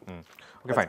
আমি খুব সহজ একটা উদাহরণ দিই, আমি গ্রামারের মধ্যে না যাই। ধরো, এটা আমি আইমানের সাথে যেদিন বলছিলাম সেদিনও বলছি যে চিন্তা করো যে তুমি একটা স্টেজে সামনে অডিয়েন্স হিসেবে বসে আছো, এবং এই স্টেজে একজন আর্টিস্ট, একজন সিঙ্গার আসবে, এসে হলে গান পরিবেশন করবে। গান পরিবেশন হওয়ার পরে 3টা অবস্থা দাঁড়াবে, মোটা দাগে 3টা অবস্থা। আচ্ছা, এইটাই শুধু মাথায় রাখলেই হবে, এই স্টোরিটা মাথায় রাখলেই বাকি সব গ্রামার করতে হবে। ধরো শিল্পী একজন আসলো, ওখানে আসার পরে তিনি গান গাইলেন, গাওয়ার পরে দর্শক খুব পুলকিত, চিয়ার্স, হুইসেল বাজাচ্ছে, তালি বাজাচ্ছে, once more once more once more, এটা একটা কন্ডিশন। আরেকটা কন্ডিশন হচ্ছে যে গানটা গাওয়ার পরে দর্শক খুব বিরক্ত, গানের মাঝখানেই খুব হট্টগোল শুরু করছে, থামাও, ভুয়া ভুয়া ভুয়া ভুয়া, এটা একটা কন্ডিশন।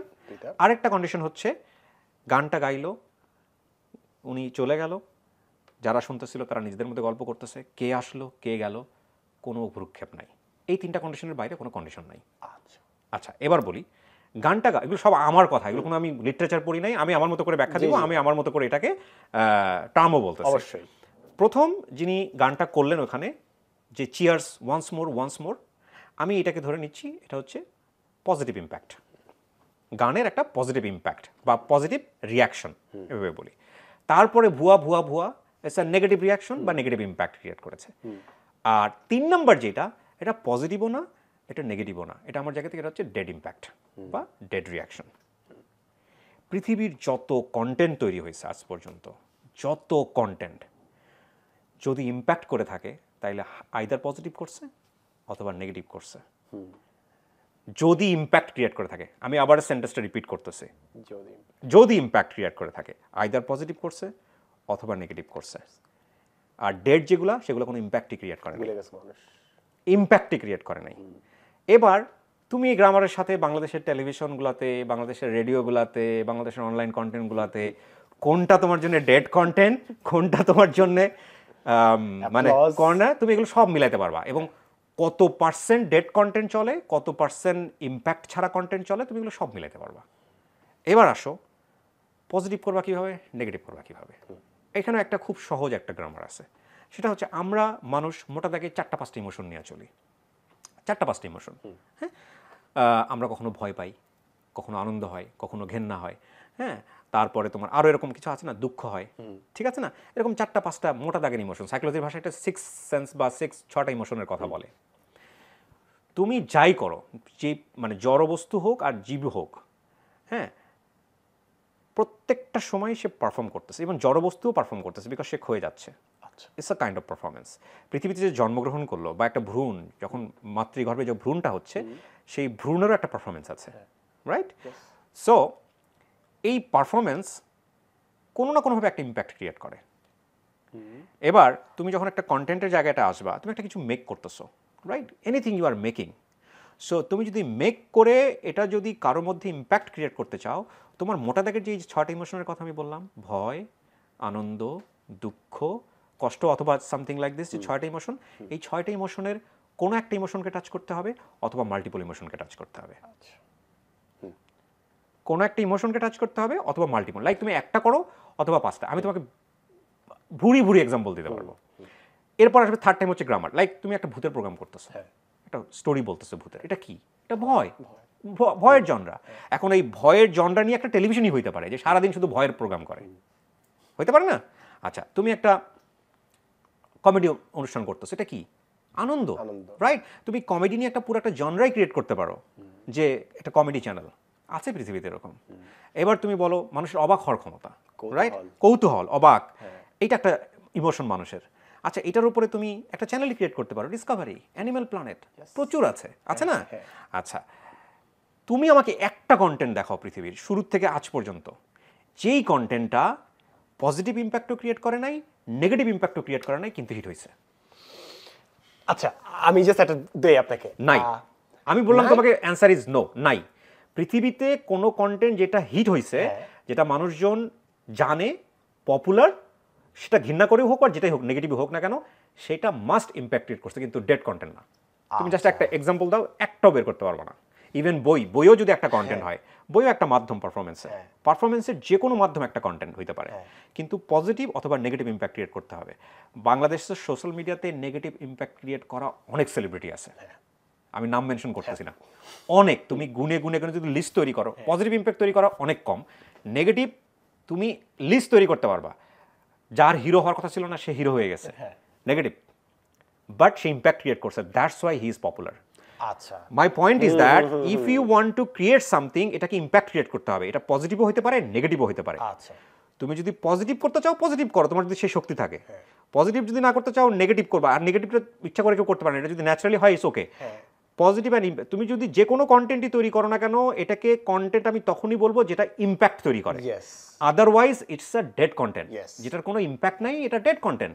সো তুমি এবার সোশ্যাল মিডিয়ার দিকে তাকাও, আমাদের সোশ্যাল মিডিয়াতে এরকম অসংখ্য সেলিব্রিটি আছে যারা নেগেটিভ ইম্প্যাক্ট ক্রিয়েট করে হলেও তারা পপুলার,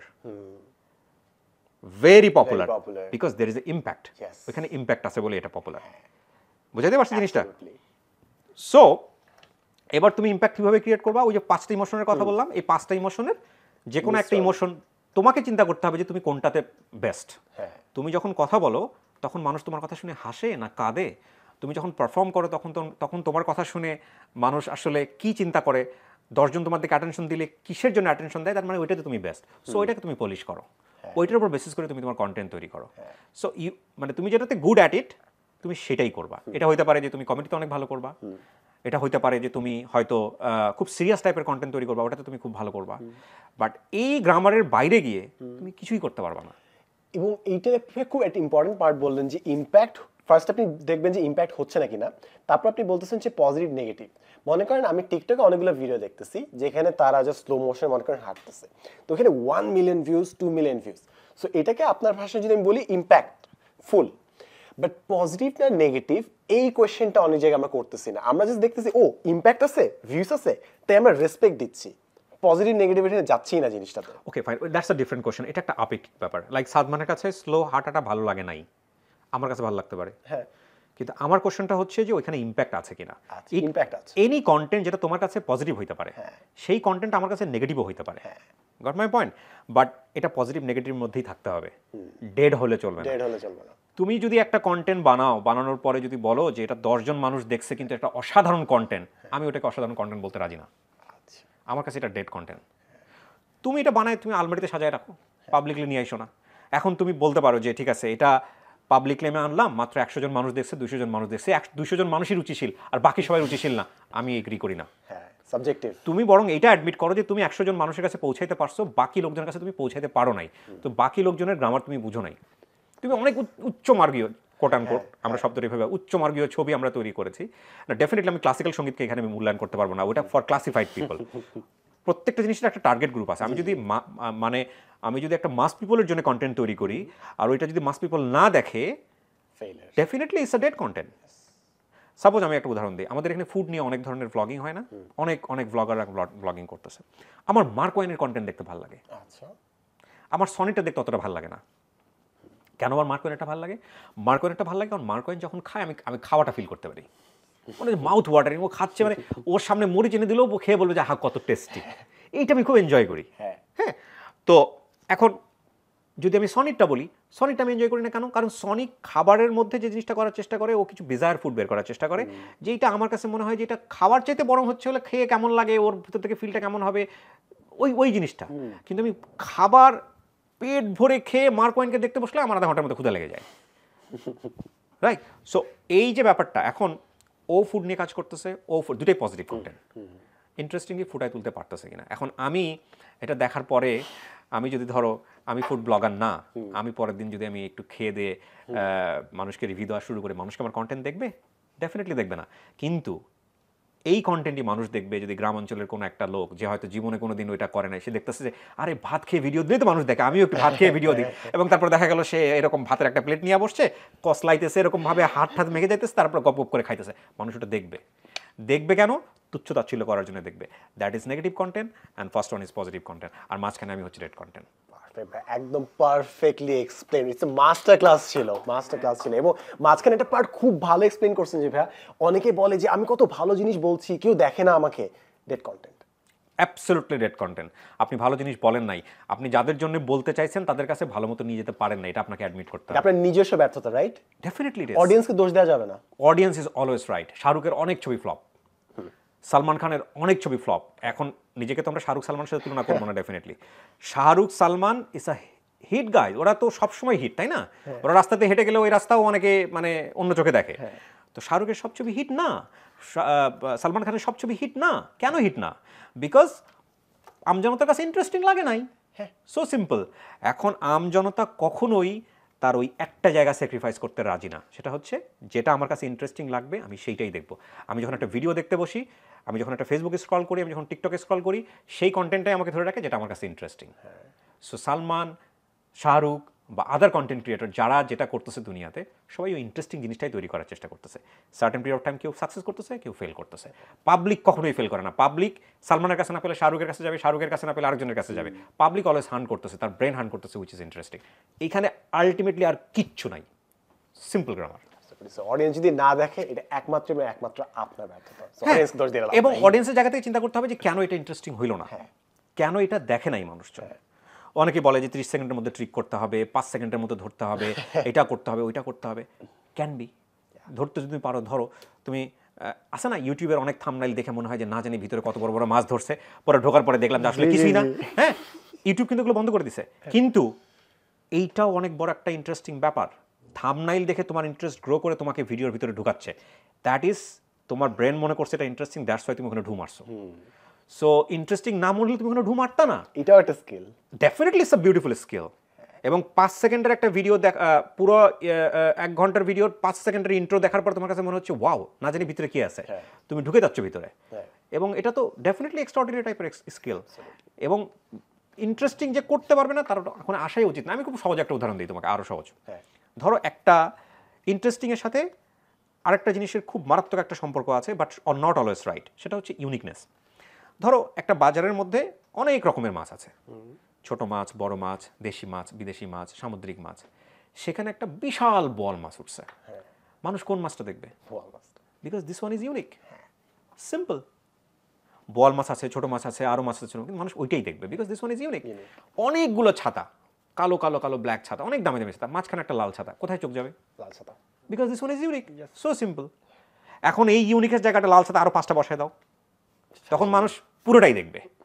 তখন মানুষ কিন্তু লাল কালো সব মিলিয়ে দেখবে, একটার দিকে চোখ যাবে না। তাহলে ইউনিক তো হবে কিভাবে? সবাই তো ফুড নিয়ে ব্লগিং করতেছে, আমারটা কিভাবে ইউনিক হবে? সবাই তো স্টোরি টেলিং নিয়ে করতেছে। তো এটা আর খুব সহজ করে উদাহরণ দিয়ে বলি, প্রত্যেকটা হোটেলে আলু ভর্তা হয়, কারোটা টেস্ট লাগে, কারোটা লাগে না, কারোটা মজা লাগে, কারোটা মজা লাগে না। So there is a secret recipe. এখন সাদমানের কথা আমার শুনতে ভালো লাগে বিকজ সাদমান এই জিনিসগুলো করে, আর কিবরিয়ার কথা আমার শুনতে ভালো লাগে না বিকজ কিবরিয়া এটা করে। উল্টাও হতে পারে একজনের ক্ষেত্রে, কিবরিয়াটা ভালো, সাদমানটা ভালো লাগে না। এইখানে একটা মানুষ ইউনিক হবে কিভাবে? Like you are a content creator, তুমি তো সবার কথা মাথায় রাখতেছো। 10 মিনিট স্কুল যেটা করতেছে আরেকজনও করতেছে সেটা। সেইখানে সাদমান কিভাবে ইউনিক হবে, কিবরিয়া কিভাবে ইউনিক হবে? পৃথিবীতে সব মানুষকে আল্লাহ ইউনিক ভাবে তৈরি করছে, এটা তো এগ্রি করো। কারোর সাথে কারো চেহারা মিলে না, কারোর সাথে কারো থিঙ্কিং মিলে না। তার মানে তোমার ভিতরে আল্লাহ কিছু না কিছু দিয়ে পৃথিবীতে পাঠাইছে যেটা তোমাকে এক্সপ্লোর করতে হবে, which is unique for you. And it is very simple formula, সেটা হচ্ছে তোমার যেটা ভালো লাগে, আস্ক ইউরসেলফ। এখানে একটু বুদ্ধের পরামর্শ নিতে হবে, যে নো দাই অ্যারিস্টটলের পরামর্শ, নো দাই, নিজেকে জানো। তোমার যদি মনে হয় কালকে থেকে তোমার হকারি করতে ভালো লাগবে রাস্তায়, তুমি ওইটাই করো। এবং বিলিভ মি, তুমি হকারি থেকে নিজেকে এমন পর্যায়ে নিয়ে যাবা যারা সারা পৃথিবীতে রিমার্কেবল। এরকম আছে না যে তোমার দেখবা যে কেউ ওই যে ফেসবুকে চুল কাটতেছে, আগুন দিয়া চুল কাটতেছে, অনেক পপুলার বিকজ ও ওইটাতে এক্সপার্টিস, এবং ও সুপার পপুলার হয়ে গেছে। যে আগুন পান আসলো না প্রথম দিকে, সিম্পল একটা জিনিস। আমরা অনেকেই পাই না যে রিক্সা চালাতে চালাতে মাইকেল জ্যাকসনের গান করতেছে, ডান্স করতেছে, চানাচুর বিক্রি করতেছে, বিকজ ওইটাতে এক্সপার্টিস। সো যে কাজটাই করুক না কেন, ওইটাতে যদি ও লাভ করে এবং ওটা যদি ওর ভেতর থেকে আসে, ওইটাই ওকে সারা দুনিয়াব্যাপী খ্যাতি এনে দেবে। সো জাস্ট বি ইউনিক, যেটা তোমার ভালো লাগে করতে। Be yourself.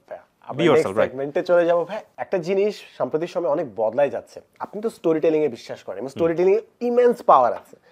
কিন্তু কারেন্ট জেনারেশনে সোশ্যাল মিডিয়াতে আমরা শর্ট ফর্মের কন্টেন্ট দেখতেছি। এবার শর্ট ফর্মের কন্টেন্টে কোনো স্টোরি হয়তো নাই, জাস্ট কিছু একটা পড়তেছে, কিংবা কেউ একটা বাড়ি খাইলো, কিংবা কোনো একটা অ্যাক্সিডেন্ট হইলো, আমরা এইগুলা ভিডিও দেখতেছি, এবং খালি একটা না, আমরা 100টা এরকম কন্টেন্ট দেখতেছি।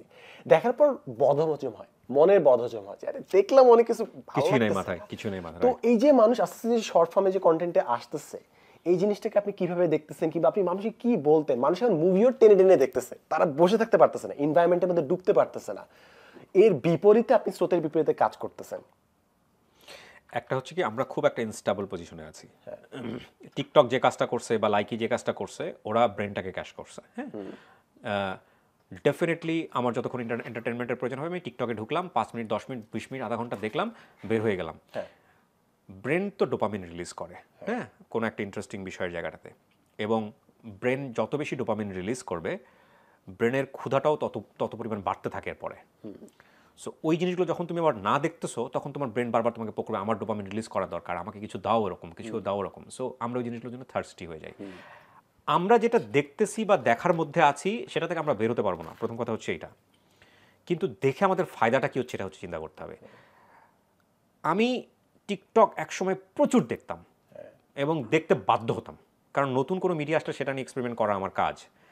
আমি 1 ঘন্টা 1.5 ঘন্টা দেখার পর আমি বলতে পারতাম না আমি কী দেখছি, আমি জানি না আমি কী দেখছি। এই জায়গাটা আমার কাছে মনে হয় একটা বড় ব্যারিয়ার হবে হচ্ছে হলো যারা বিজ্ঞাপন দিচ্ছে তাদের জায়গাটা থেকে। যে কোনো মিডিয়ায় সাস্টেন করে না যদি সেখানে ইকোনমি না সাস্টেন করে। লাইক আমি একটা কোনো প্রোডাক্টের বিজ্ঞাপন দিতে চাই টিকটকে বা অন্য কোথাও, কিন্তু আমার কাস্টমার যে সে ওটাকে স্ক্রল করে গেল বা সে দেখে ওটা মনে করতে পারছে না, রিকল করতে পারছে না, তাহলে definitely I will not put my product there. হ্যাঁ, যেটা নিয়ে এখনও এক্সপেরিমেন্ট চলতেছে গুগলের জায়গা থেকে হোক, টিকটকের জায়গা থেকে যে হোক, যে আসলে বিজ্ঞাপনটাকে কীভাবে প্লেস করা যায়, কীভাবে অডিয়েন্সের মাথায় ঢোকানো যায়। এবার আসো এই মিডিয়াটা ভবিষ্যতে টিকবে কিনা। অদূর ভবিষ্যতে এই মিডিয়া টিকবে ব্যাপারে কোনো সন্দেহ নাই। লঙ্গার ভার্সন ভিডিওর যে শক্তি, এটা একটা কমপ্লিট মেসেজ দেয়। তুমি শুরু করতেছো শেষ পর্যন্ত থাকার পর্যন্ত এটা একটা কমপ্লিট মেসেজ ক্যারি করে। সেই জায়গাটায় লঙ্গার ভার্সন ভিডিওর শক্তি সব সময়ই থাকবে, সব সময়ই থাকবে। আমার মনে আছে আমি যদি হুমায়ুন আহমেদ না পড়তাম আমি রবীন্দ্রনাথ পড়তাম না, আমি পড়ুয়া মানুষ ছিলাম না। আমার মনে আছে এসএসসি পরীক্ষা দেওয়ার পরে মামার ছোটোখাটো একটা বুক সেলফ ছিল, ওখান থেকে আমার আছে জল বইটা প্রথম পিক করলাম, পড়তে গিয়ে ভালো লাগলাম। তখন হুমায়ুন স্যারকে চিনিই না, আমি তো বললাম যে আমি গ্রাম অঞ্চলে বড় হওয়া মানুষ। পড়তে গিয়ে ভালো লাগলো, সময় আমি খোঁজা শুরু করলাম এইরকম বই আর কোথায় আছে, আর পাই না। পরে গিয়ে জেনেছি যিনি আমাদের শ্রদ্ধেয়জন হুমায়ুন আহমেদ স্যার। এরপরে যেটা করলাম, বই পড়ার নেশা তৈরি হয়ে গেল, গোগ্রাসে ক্লাস শুরু করলাম, আশেপাশে যা পাই সমরেশ, রবীন্দ্রনাথ সব পড়া শুরু করলাম, নজরুল। তো ছোট ভিডিও খারাপ না, কিন্তু ছোট ভিডিও দেখে 10 জন মানুষ যদি বড় ভিডিওর কাছে আসে সেটাও একটা বড় বিষয়। আর আমি ওই যে বলতেছি যে পৃথিবীতে এনি ফর্ম অফ কন্টেন্ট যদি সেটা ইন্টারেস্টিং হয় তাহলে সেটা তোমাকে ধরে রাখবেই। আমার অনেক ছবি দেখার পরে ফিল এরকম হয় যে কেন এটা 2 ঘন্টায় শেষ হয়ে গেল। আমি সায়েন্স ফিকশন মুভি অনেক পছন্দ করি, ওই মুভিগুলো যখন শেষ হতে থাকে আমার আফসোস তৈরি হতে থাকে, কেন শেষ হয়ে যাবে। So it is about content power, it is not like short form or long form. তোমার যদি কন্টেন্টের প্যাটার্নটি হয় যে এটা লং ফর্মেই যাবে, তাহলে ডেফিনেটলি এটা তুমি শর্ট ফর্মে নিয়ে তুমি সাকসেস করতে পারবে না। হ্যাঁ, এবং এটা মানুষ পছন্দও করবে না। তবে এই যে কাট পিসের যে ব্যাপারগুলো আসতেছে এইটাকে আমাদের মেনে নিতে হবে, অ্যাকসেপ্ট করতে হবে। এবং এটাকে অ্যাকসেপ্ট করতে হবে কবে এটা কতদিন কিভাবে সাস্টেন করবে, এর পরের ফর্ম কি হতে পারে এটা সময়ই বলে দেবে। তবে লং স্টোরির গ্রহণযোগ্যতা আছে, আমরা যেহেতু এখনও ফাইট করে যাচ্ছি এবং আমাদের যেহেতু গ্রহণযোগ্যতা আছে, আমার মনে হয় না এটা অচিরে এটা শেষ হয়ে যাবে। তবে ফেসবুক এটাতে অনেক কাটসাট করছে, যেটা যারা কন্টেন্ট ক্রিয়েট করে তারা বুঝতে পারবে ফেসবুক লঙ্গার ভার্সন ভিডিও পারমিট করে ঠিকই, কিন্তু মনিটাইজেশনের জায়গা, রিচ এগুলো অনেক কমায় দেয়। এবং ওরা এক ধরনের সাইলেন্টলি ইন্সপায়ার না করে যে লঙ্গার ভার্সন ভিডিও না দেওয়ার জন্য দিও না। এরকম ভাই আরো অনেকগুলো জিনিস আপনার কাছ থেকে জানতাম ভাইয়া, যে কিভাবে আপনি এটা তৈরি করতে পারেন। আপনি তো ভিডিও পুরো মিডিয়ামটা আপনি মাস্টার করে ফেলছেন, আপনি তার পাশাপাশি বইও পাবলিশ করার চেষ্টা করতেছেন, দুইটা প্ল্যাটফর্ম ডিফারেন্ট ভাবে কাজ করে। আমি আপনাকে আরো প্রশ্ন করতাম যে আপনি যদি এটা কোনোদিন শিখাইতেন, মনে করেন একটা মাস্টার ক্লাস পাবলিকের জন্য, বাংলাদেশে সবার জন্য একসঙ্গে উন্মুক্ত থাকবে, কিভাবে জিনিসটা করতেন, এরকম আরো অনেকগুলো প্রশ্ন আপনার জন্য ছিল, কিন্তু আমার মনে হয় কথা শুরু করলে কথা আর শেষ হবে না। তাই যাওয়ার আগে আমি আপনার জন্য একটা র্যাপিড ফায়ার জাস্ট রাখতে চাই। সিম্পল আমি একটা কোয়েশ্চেন ছুড়ে দিব আপনাকে, প্রতিটা যে জিনিসটা সব ফার্স্ট আপনার মাথায় আসে জাস্ট বলে যাবেন, ঠিক আছে ভাই? ওকে, সব ফার্স্ট কোয়েশ্চেন, আপনার লাইফে পাওয়া সবথেকে মূল্যবান অ্যাডভাইস?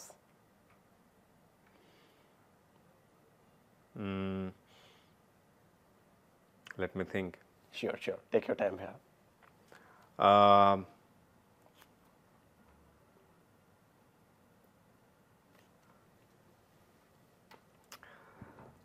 ওকে, আসলে আমি অ্যাডভাইস খুব একটা কারো কাছ থেকে পাই নাই, তবে এটা ঠিক যে আমি যদি বলি তাহলে হচ্ছে সময়ের ভ্যালু দেয়া। সময় এটা এমন একটা জিনিস যেটা আর কখনো রিটার্ন আসে না এবং এটার অবশ্যই ভ্যালু দেওয়া উচিত। আজকে মনে হয় এটা রিকারিং থিম হয়ে যাচ্ছে, বারবার একটু দেরি হয়ে যাচ্ছে, বারবার একটু রিগ্রেট। আমার মনে হয় আসলে মানে এটা আপনার লাইফে হিউজ একটা পার্ট, এটা হয়তো অন্য আরেকদিন আমরা বুঝতে পারবো যে আসলে আমার জায়গাটা হচ্ছে কি, আমি যখন বুঝতে পারি যে আমি এখানে 5টা মিনিট সময় দিচ্ছি, এই 5টা মিনিটের ভ্যালুটা কি, লাইক আমি 41 রাইট নাও। হ্যাঁ, সো আমি যদি বুঝতে পারি যে আমার এবার থাকে না সূর্য অস্তের সময় তৈরি হয়ে গেছে। হিউম্যান সাইকেল কিন্তু একটা খুব মারাত্মক জিনিস আছে। লাইক তোমার বয়স কত এখন, তোমার যদি বলতে কোনো 28। 28, 30তে গিয়ে তোমার এক ধরনের রিয়েলাইজেশন হবে, এবং 40তে গিয়ে একটা ছেলের জীবনে যে রিয়েলাইজেশনগুলো হয়, এটা তুমি যদি সায়েন্স নিয়ে ঘাটাঘাটি করো, তুমি দেখবা যে মানে একটা ফুল যেভাবে বিকশিত হতে হতে একদম পুরোপুরি প্রস্ফুটিত হয়ে যায় রিয়েলাইজেশনের জায়গাটা থেকে, 40 এজটা হচ্ছে এরকম। তো 40-এর পরের যে থিঙ্কিংগুলো আসে, এই থিঙ্কিংগুলো অনেক ম্যাচিউর থিঙ্কিং। মানে আমাদেরকে যে চলে যাইতে হবে, দ্যাট ইজ অ্যাবসলিউটলি ট্রু। এটা তুমি মানো আর না মানো, এটা তুমি 40-এর পরে গিয়া তুমি তোমার ওই যে আস্তে আস্তে করে পাঁজরের শক্তি কমতেছে, তারপরে তোমার ফিউচার নিয়ে চিন্তা বাড়তেছে, এই জিনিসগুলো খুব অনেক অনেক করে বুঝতে পারবা, এবং চলে যাওয়াটাও মানে অস্তমিত হওয়ার সময় হয়ে আসছে, এগুলো বুঝতে পারবা। তখন যদি তুমি বুঝো যে তোমার টাইম খুব লিমিটেড এবং এটার একটা ভ্যালু আছে, সেটা ইকোনমিক থাকুক বা ইন্ডিজিনাল থাকুক, তখন তোমার কাছে সময়টা অসম্ভব রকমের মূল্যবান হয়ে দাঁড়াবে। এবং আমরা দেখবো আমাদের নবী করিম সাল্লাল্লাহু আলাইহি সাল্লামের জীবনে নবুয়ত প্রাপ্তিও 40 বছর বয়সে। এখনই বলতে হবে জিনিসটা। 40 বছর বয়সে। এটা কেন 30 বছরে হয়নি, এটা কেন 20 বছরে হয়নি? আল্লাহ চাইলে তো পারতেন, পারতেন না? তো এই যে ব্যাপারগুলো, এগুলো অনেক সায়েন্টিফিক।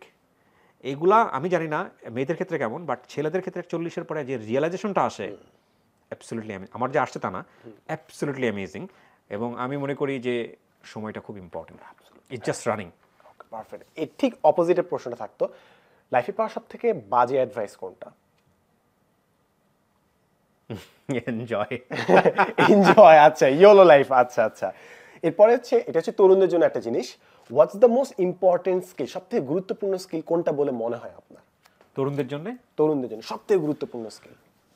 আমি ওইটা বোধহয় একটু আগে বলছি, সেটা হচ্ছে নিজের ইউনিকনেসটা আবিষ্কার করা। তুমি যদি পানের ব্যবসা করতে পারো, পানের ব্যবসা তো বুঝো, লাইক পানের ব্যবসা, তোমার যদি মনে হয় যে তুমি এইটা করে সাকসেস করবা, ওইটাই করো, তুমি ওইটাই করো।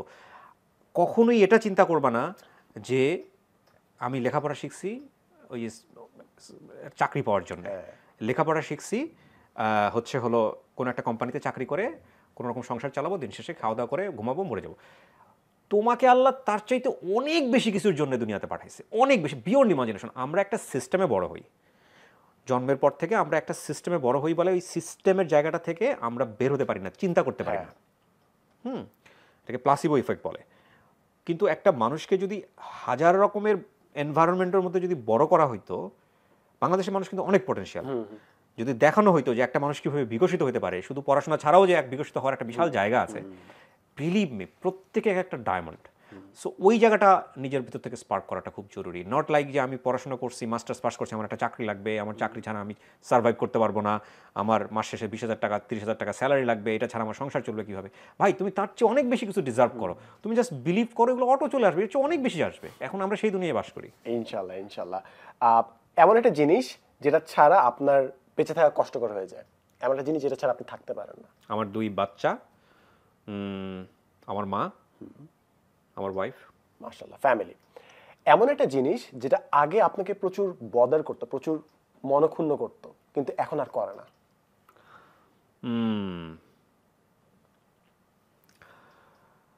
ওকে, আগে কন্টেন্টের ভিউ না হইলে খুব খুব টেনশন হইতো, খুব টেনশন হইতো। বাট একটা পর্যায়ে রিয়েলাইজ হইলো যে না, এটা শুধুমাত্র আমার উপর নির্ভর করে না, এটা আসলে অনেকখানি টেকনিক্যাল এরর উপর নির্ভর করে। ডেফিনেটলি ইউটিউব এবং ফেসবুক পাশাপাশি থাকার কারণে এই রিয়েলাইজেশনটা খুব ভালোভাবে বোঝা যায়, এররটা ভালো করে বোঝা যায়। এমনও হয়তো যে একটা ভিডিও দিলাম, কোনো কারণ ছাড়া ভিডিওটা নামাই দিচ্ছে ফেসবুক, ওই রাতে টেনশন হতো। এমনও হচ্ছে যে একটা ভিডিও মনিটাইজ হয়ে যাওয়ার কথা, হচ্ছে না, ডিমনিটাইজ হয়ে গেছে, সেটার জন্য কষ্ট হইতো। বাট এখন অনেক ম্যাচিউর, এগুলো নিয়ে মোটেও চিন্তা হয় না। মানে এটা 40 বছর বয়স পার হওয়ার আগে বুঝা করি, এটা আর এখন আর চিন্তা হয় না। পয়সা নিয়ে অনেক চিন্তা করতাম এক সময়, যে লাইক জব যদি তুমি করো, জব করো আর বিজনেস, লাইক আমার প্রতিষ্ঠান তো বিজনেস প্রতিষ্ঠান, আমরা studio of creative arts limited, বাংলাদেশের মানে সোশ্যাল মিডিয়াতে কন্টেন্ট ক্রিয়েশনের একমাত্র লিমিটেড কোম্পানি। 2020-এ আমরা এটা শুরু করি এইভাবে আর কি, স্টার্ট আপের জায়গাটা থেকে। তো একটা সময় খুব খুব চিন্তা হইতো যে লাইক ব্রেড অ্যান্ড বিয়ার্ডের যে ব্যাপার স্যাপারগুলো। এখন মনে হয় যে আমি খুব মিরাকল বিশ্বাস করা মানুষ। আমি আমার জীবনে ওই 2টা জায়গা, যেটা বললাম যে আমার রিয়েলাইজেশনের জায়গা থেকে টিচার আর ডক্টর, এই জায়গাটা ছাড়া আমি যা পাইছি, যেভাবে পাইছি সৃষ্টিকর্তার কাছ থেকে, আল্লাহর কাছ থেকে, মানে বিয়ন্ড ইমাজিনেবল। সো এগুলো আর কোনো চিন্তা হয় না। এখানে আপনি আনসার করে দিলেন, বাট এর পরের প্রশ্নটাই ছিল হচ্ছে how much money is too much money, কিংবা ইনাফ মানি, কতটুকু টাকা হলে যথেষ্ট? আমাদের মনে হয় সোসাইটিতে টাকা অনেক আর্ন করতে বলে, কিন্তু আমরা কোনো নাম্বার ঠিক করি না। যদি একটা নাম্বার আপনাকে বলতে হতো কত পরিমাণ টাকা যথেষ্ট টাকা একটা ছেলের জায়গা থেকে, প্রথম কথা হচ্ছে রেসপন্সিবিলিটিগুলো কী কী, দায়িত্বগুলো কী কী। হ্যাঁ, একটা ছেলের মোটা দাগের দায়িত্ব হচ্ছে তার সংসারটা সামলাইতে হয়, আচ্ছা মোটামুটি একটা স্ট্যান্ডার্ড লাইফ দিতে হয় বাচ্চা কাচ্চা থেকে শুরু করে ফ্যামিলি মেম্বারদের। তারপরে হলো ভবিষ্যতের কথা চিন্তা করতে হয় যে ফাইন, আমি যখন বসে থাকবো, আমার যখন শরীরে বল থাকবে না, তখন আমার ব্যাংক যেন আমাকে সাপোর্ট দিতে পারে। সো সেই জায়গা থেকে এই বিষয়টা আপেক্ষিক। লাইক তোমার হয়তো 10 কোটি হলেই অনেক, 5 কোটি হলে অনেক, কারো হয়তো 50 কোটি হলেও অনেক না, কারো হয়তো 1 কোটিও চিন্তা করে না, তারপর তো দিন চলে যাচ্ছে। সো ছেলেদের রেসপন্সিবিলিটি জায়গাগুলো মোটা থাকে এরকমই। আবার কেউ হয়তো এগুলো চিন্তা করে না, সে চিন্তা করে আমি অনেক টাকা কামাবো, অনেক জায়গায় ঘুরে বেড়াবো, ফান করবো, মাস্তি করবো। ডিপেন্ড অন এক এক রকম। ঠিক আছে, বাংলাদেশের শিক্ষা ব্যবস্থায় যদি একটা সাবজেক্ট নতুন করে পরিবেশন করতে হতো, আপনি কোন সাবজেক্টটা আনতেন? প্রত্যেকটা মানুষকে চেনানো, জানানো, নিজেকে নিজে চেনা, এবং মূল জায়গাটা হচ্ছে, আমি জানি না সাবজেক্টের নামটা কি হবে, প্রত্যেকেই যাতে করে নিজের ভিতরের ইনার শক্তিটা ইনোভেট করতে পারে যে আমি কোনটাতে ভালো। কজ মিডিয়ামটা এখন এত বেশি ওপেন, এত বেশি পার্সোনাল, যে ধরো আমি খুব ভালো গান গাই, সেটার জন্য বিটিভিতে একসময় ধর্ণা দিতে হইতো, মানুষকে ধরতে হইতো যে ভাই প্লিজ একটা গান করার ব্যবস্থা করে দে। এখন কিন্তু সেটা লাগে না। এখন তুমি জাস্ট খালি সামনে একটা ফেসবুকের আইডি খুলে একটা লাইভে যাওয়া, গায়া দেবা, পরের দিন তুমি হিট, যদি তোমার প্রতিভা থাকে। সো আমরা এই মিডিয়ামে বসবাস করি। কিন্তু ও যে ভালো গান গাইতে পারে, ওর ভেতরে যে এই পড়াশোনার বাইরেও যে একটা বিশাল শক্তি আছে, সেটা স্পার্ক করে দেওয়ার জায়গাটা তৈরি করা দরকার। সেটার জন্য ইনস্টিটিউশন দরকার, সেটার জন্য স্কুলিং দরকার। যদি কোনো সাবজেক্ট থাকতো বা ইনস্টিটিউশন থাকতো এগুলার, তাহলে আমার মনে হয় সবার আগে একাডেমি শিক্ষা নেওয়ার আগে ওই জায়গাটা যাওয়া উচিত। তো এটা হচ্ছে অনেকটা আপন ঠিকানার মতো, কিন্তু আপন মনের ঠিকানা কিংবা আপন পরিচয়ের একটা ঠিকানা। এক্স্যাক্টলি। আচ্ছা, এমন একটা পার্সপেক্টিভ যেটা 5 বছর আগে আপনার এক ধরনের ছিল, এখন সম্পূর্ণ উল্টা, বদলাই গেছে সম্পূর্ণ লাইফস্টাইল।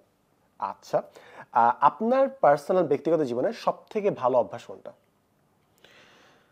ওকে, ব্যক্তিগত জীবনের সবচেয়ে ভালো অভ্যাস হলো আমি খুব সিরিয়াস টাইপের মানুষ। ওকে, মানে আমি যদি কোনো রেসপন্সিবিলিটি ক্যারি করি, দেন ওইটার আমি একদম এক্সট্রিম গুড করার চেষ্টা করি। একই সাথে এইটা আমার জন্য কখনো কখনো খুব কষ্টদায়ক। সবসময় সিরিয়াস থাকা ভালো কিছু না। দেখা গেল যে কেউ হয়তো একজন ফান করতেছে, ওই ফানটাও যে ফান কিনা সিরিয়াস, ওটা অনেক সময় বুঝে উঠতে পারি না আমি। সো এটার কারণটা হচ্ছে আমি ওই যে বললাম ছোটোবেলা থেকে চ্যালেঞ্জ নিয়ে নিয়ে বড় হয়েছে, যে কারণে প্রত্যেকটা সময় একটু সিরিয়াস থাকা, এইটা হচ্ছে বিষয়। এইটা মনে হয় ভালো, এটা ভালো জিনিস। রাইট। কোন জিনিসটা আপনাকে আশা দেয়? What gives you hope? Positive thinking. Perfect. কোন গিফটটা পাইতে আপনার সবথেকে বেশি ভালো লাগে? আচ্ছা, গিফটের কথা বলবো না, আমি যে কোনো ধরনের গিয়ার খুব পছন্দ করি।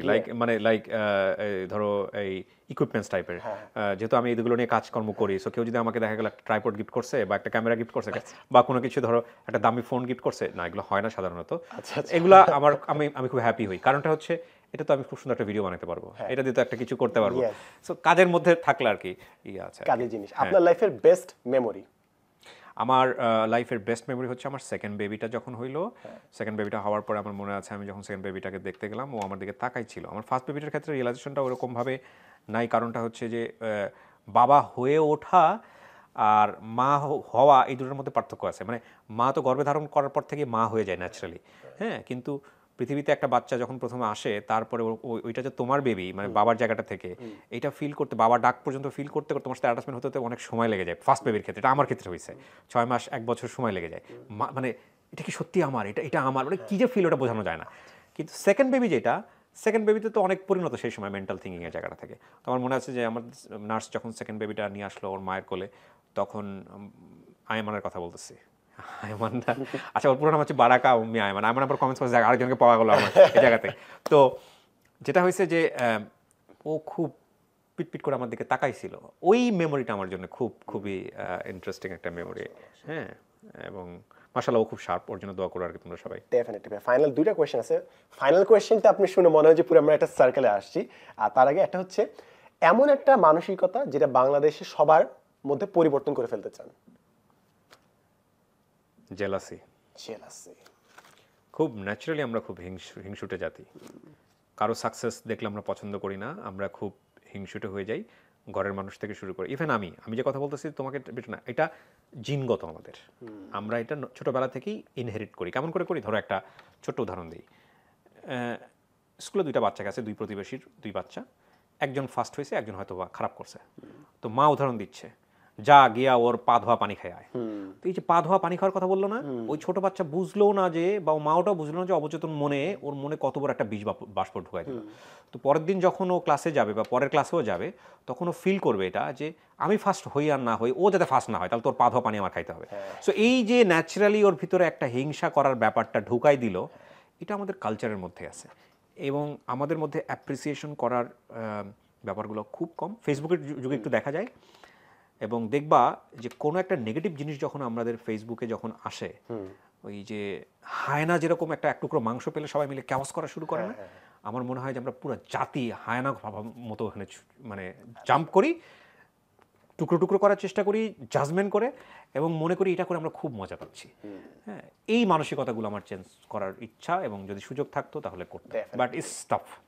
ফাইনাল কোয়েশ্চেন ভাইয়া, আপনি যদি জীবনটা আবার শুরু থেকে শুরু করতে পারতেন, কোন জিনিসটা ভিন্নভাবে করতেন? এবং আজকে আমার থিম বারবার মনে হচ্ছিল যে রিগ্রেট থিম, আবার কেউ যদি গাইড করে থাকতো। আমার জীবনটা যদি আমি প্রথম থেকে শুরু করতে পারতাম, ডেফিনেটলি আমি ডাক্তার হওয়ার জন্য ট্রাই করতাম। আচ্ছা, এটা আমি কখনোই, আমি আজকে যে অবস্থায় আছি, আমাকে মানুষ যতটুকু লাভ করে, রেসপেক্ট করে, এটার প্রতি আমার এতটা মায়া মহব্বত বা কোনো কিছুই নাই যতটা আমার ডাক্তারি পেশার প্রতি আছে।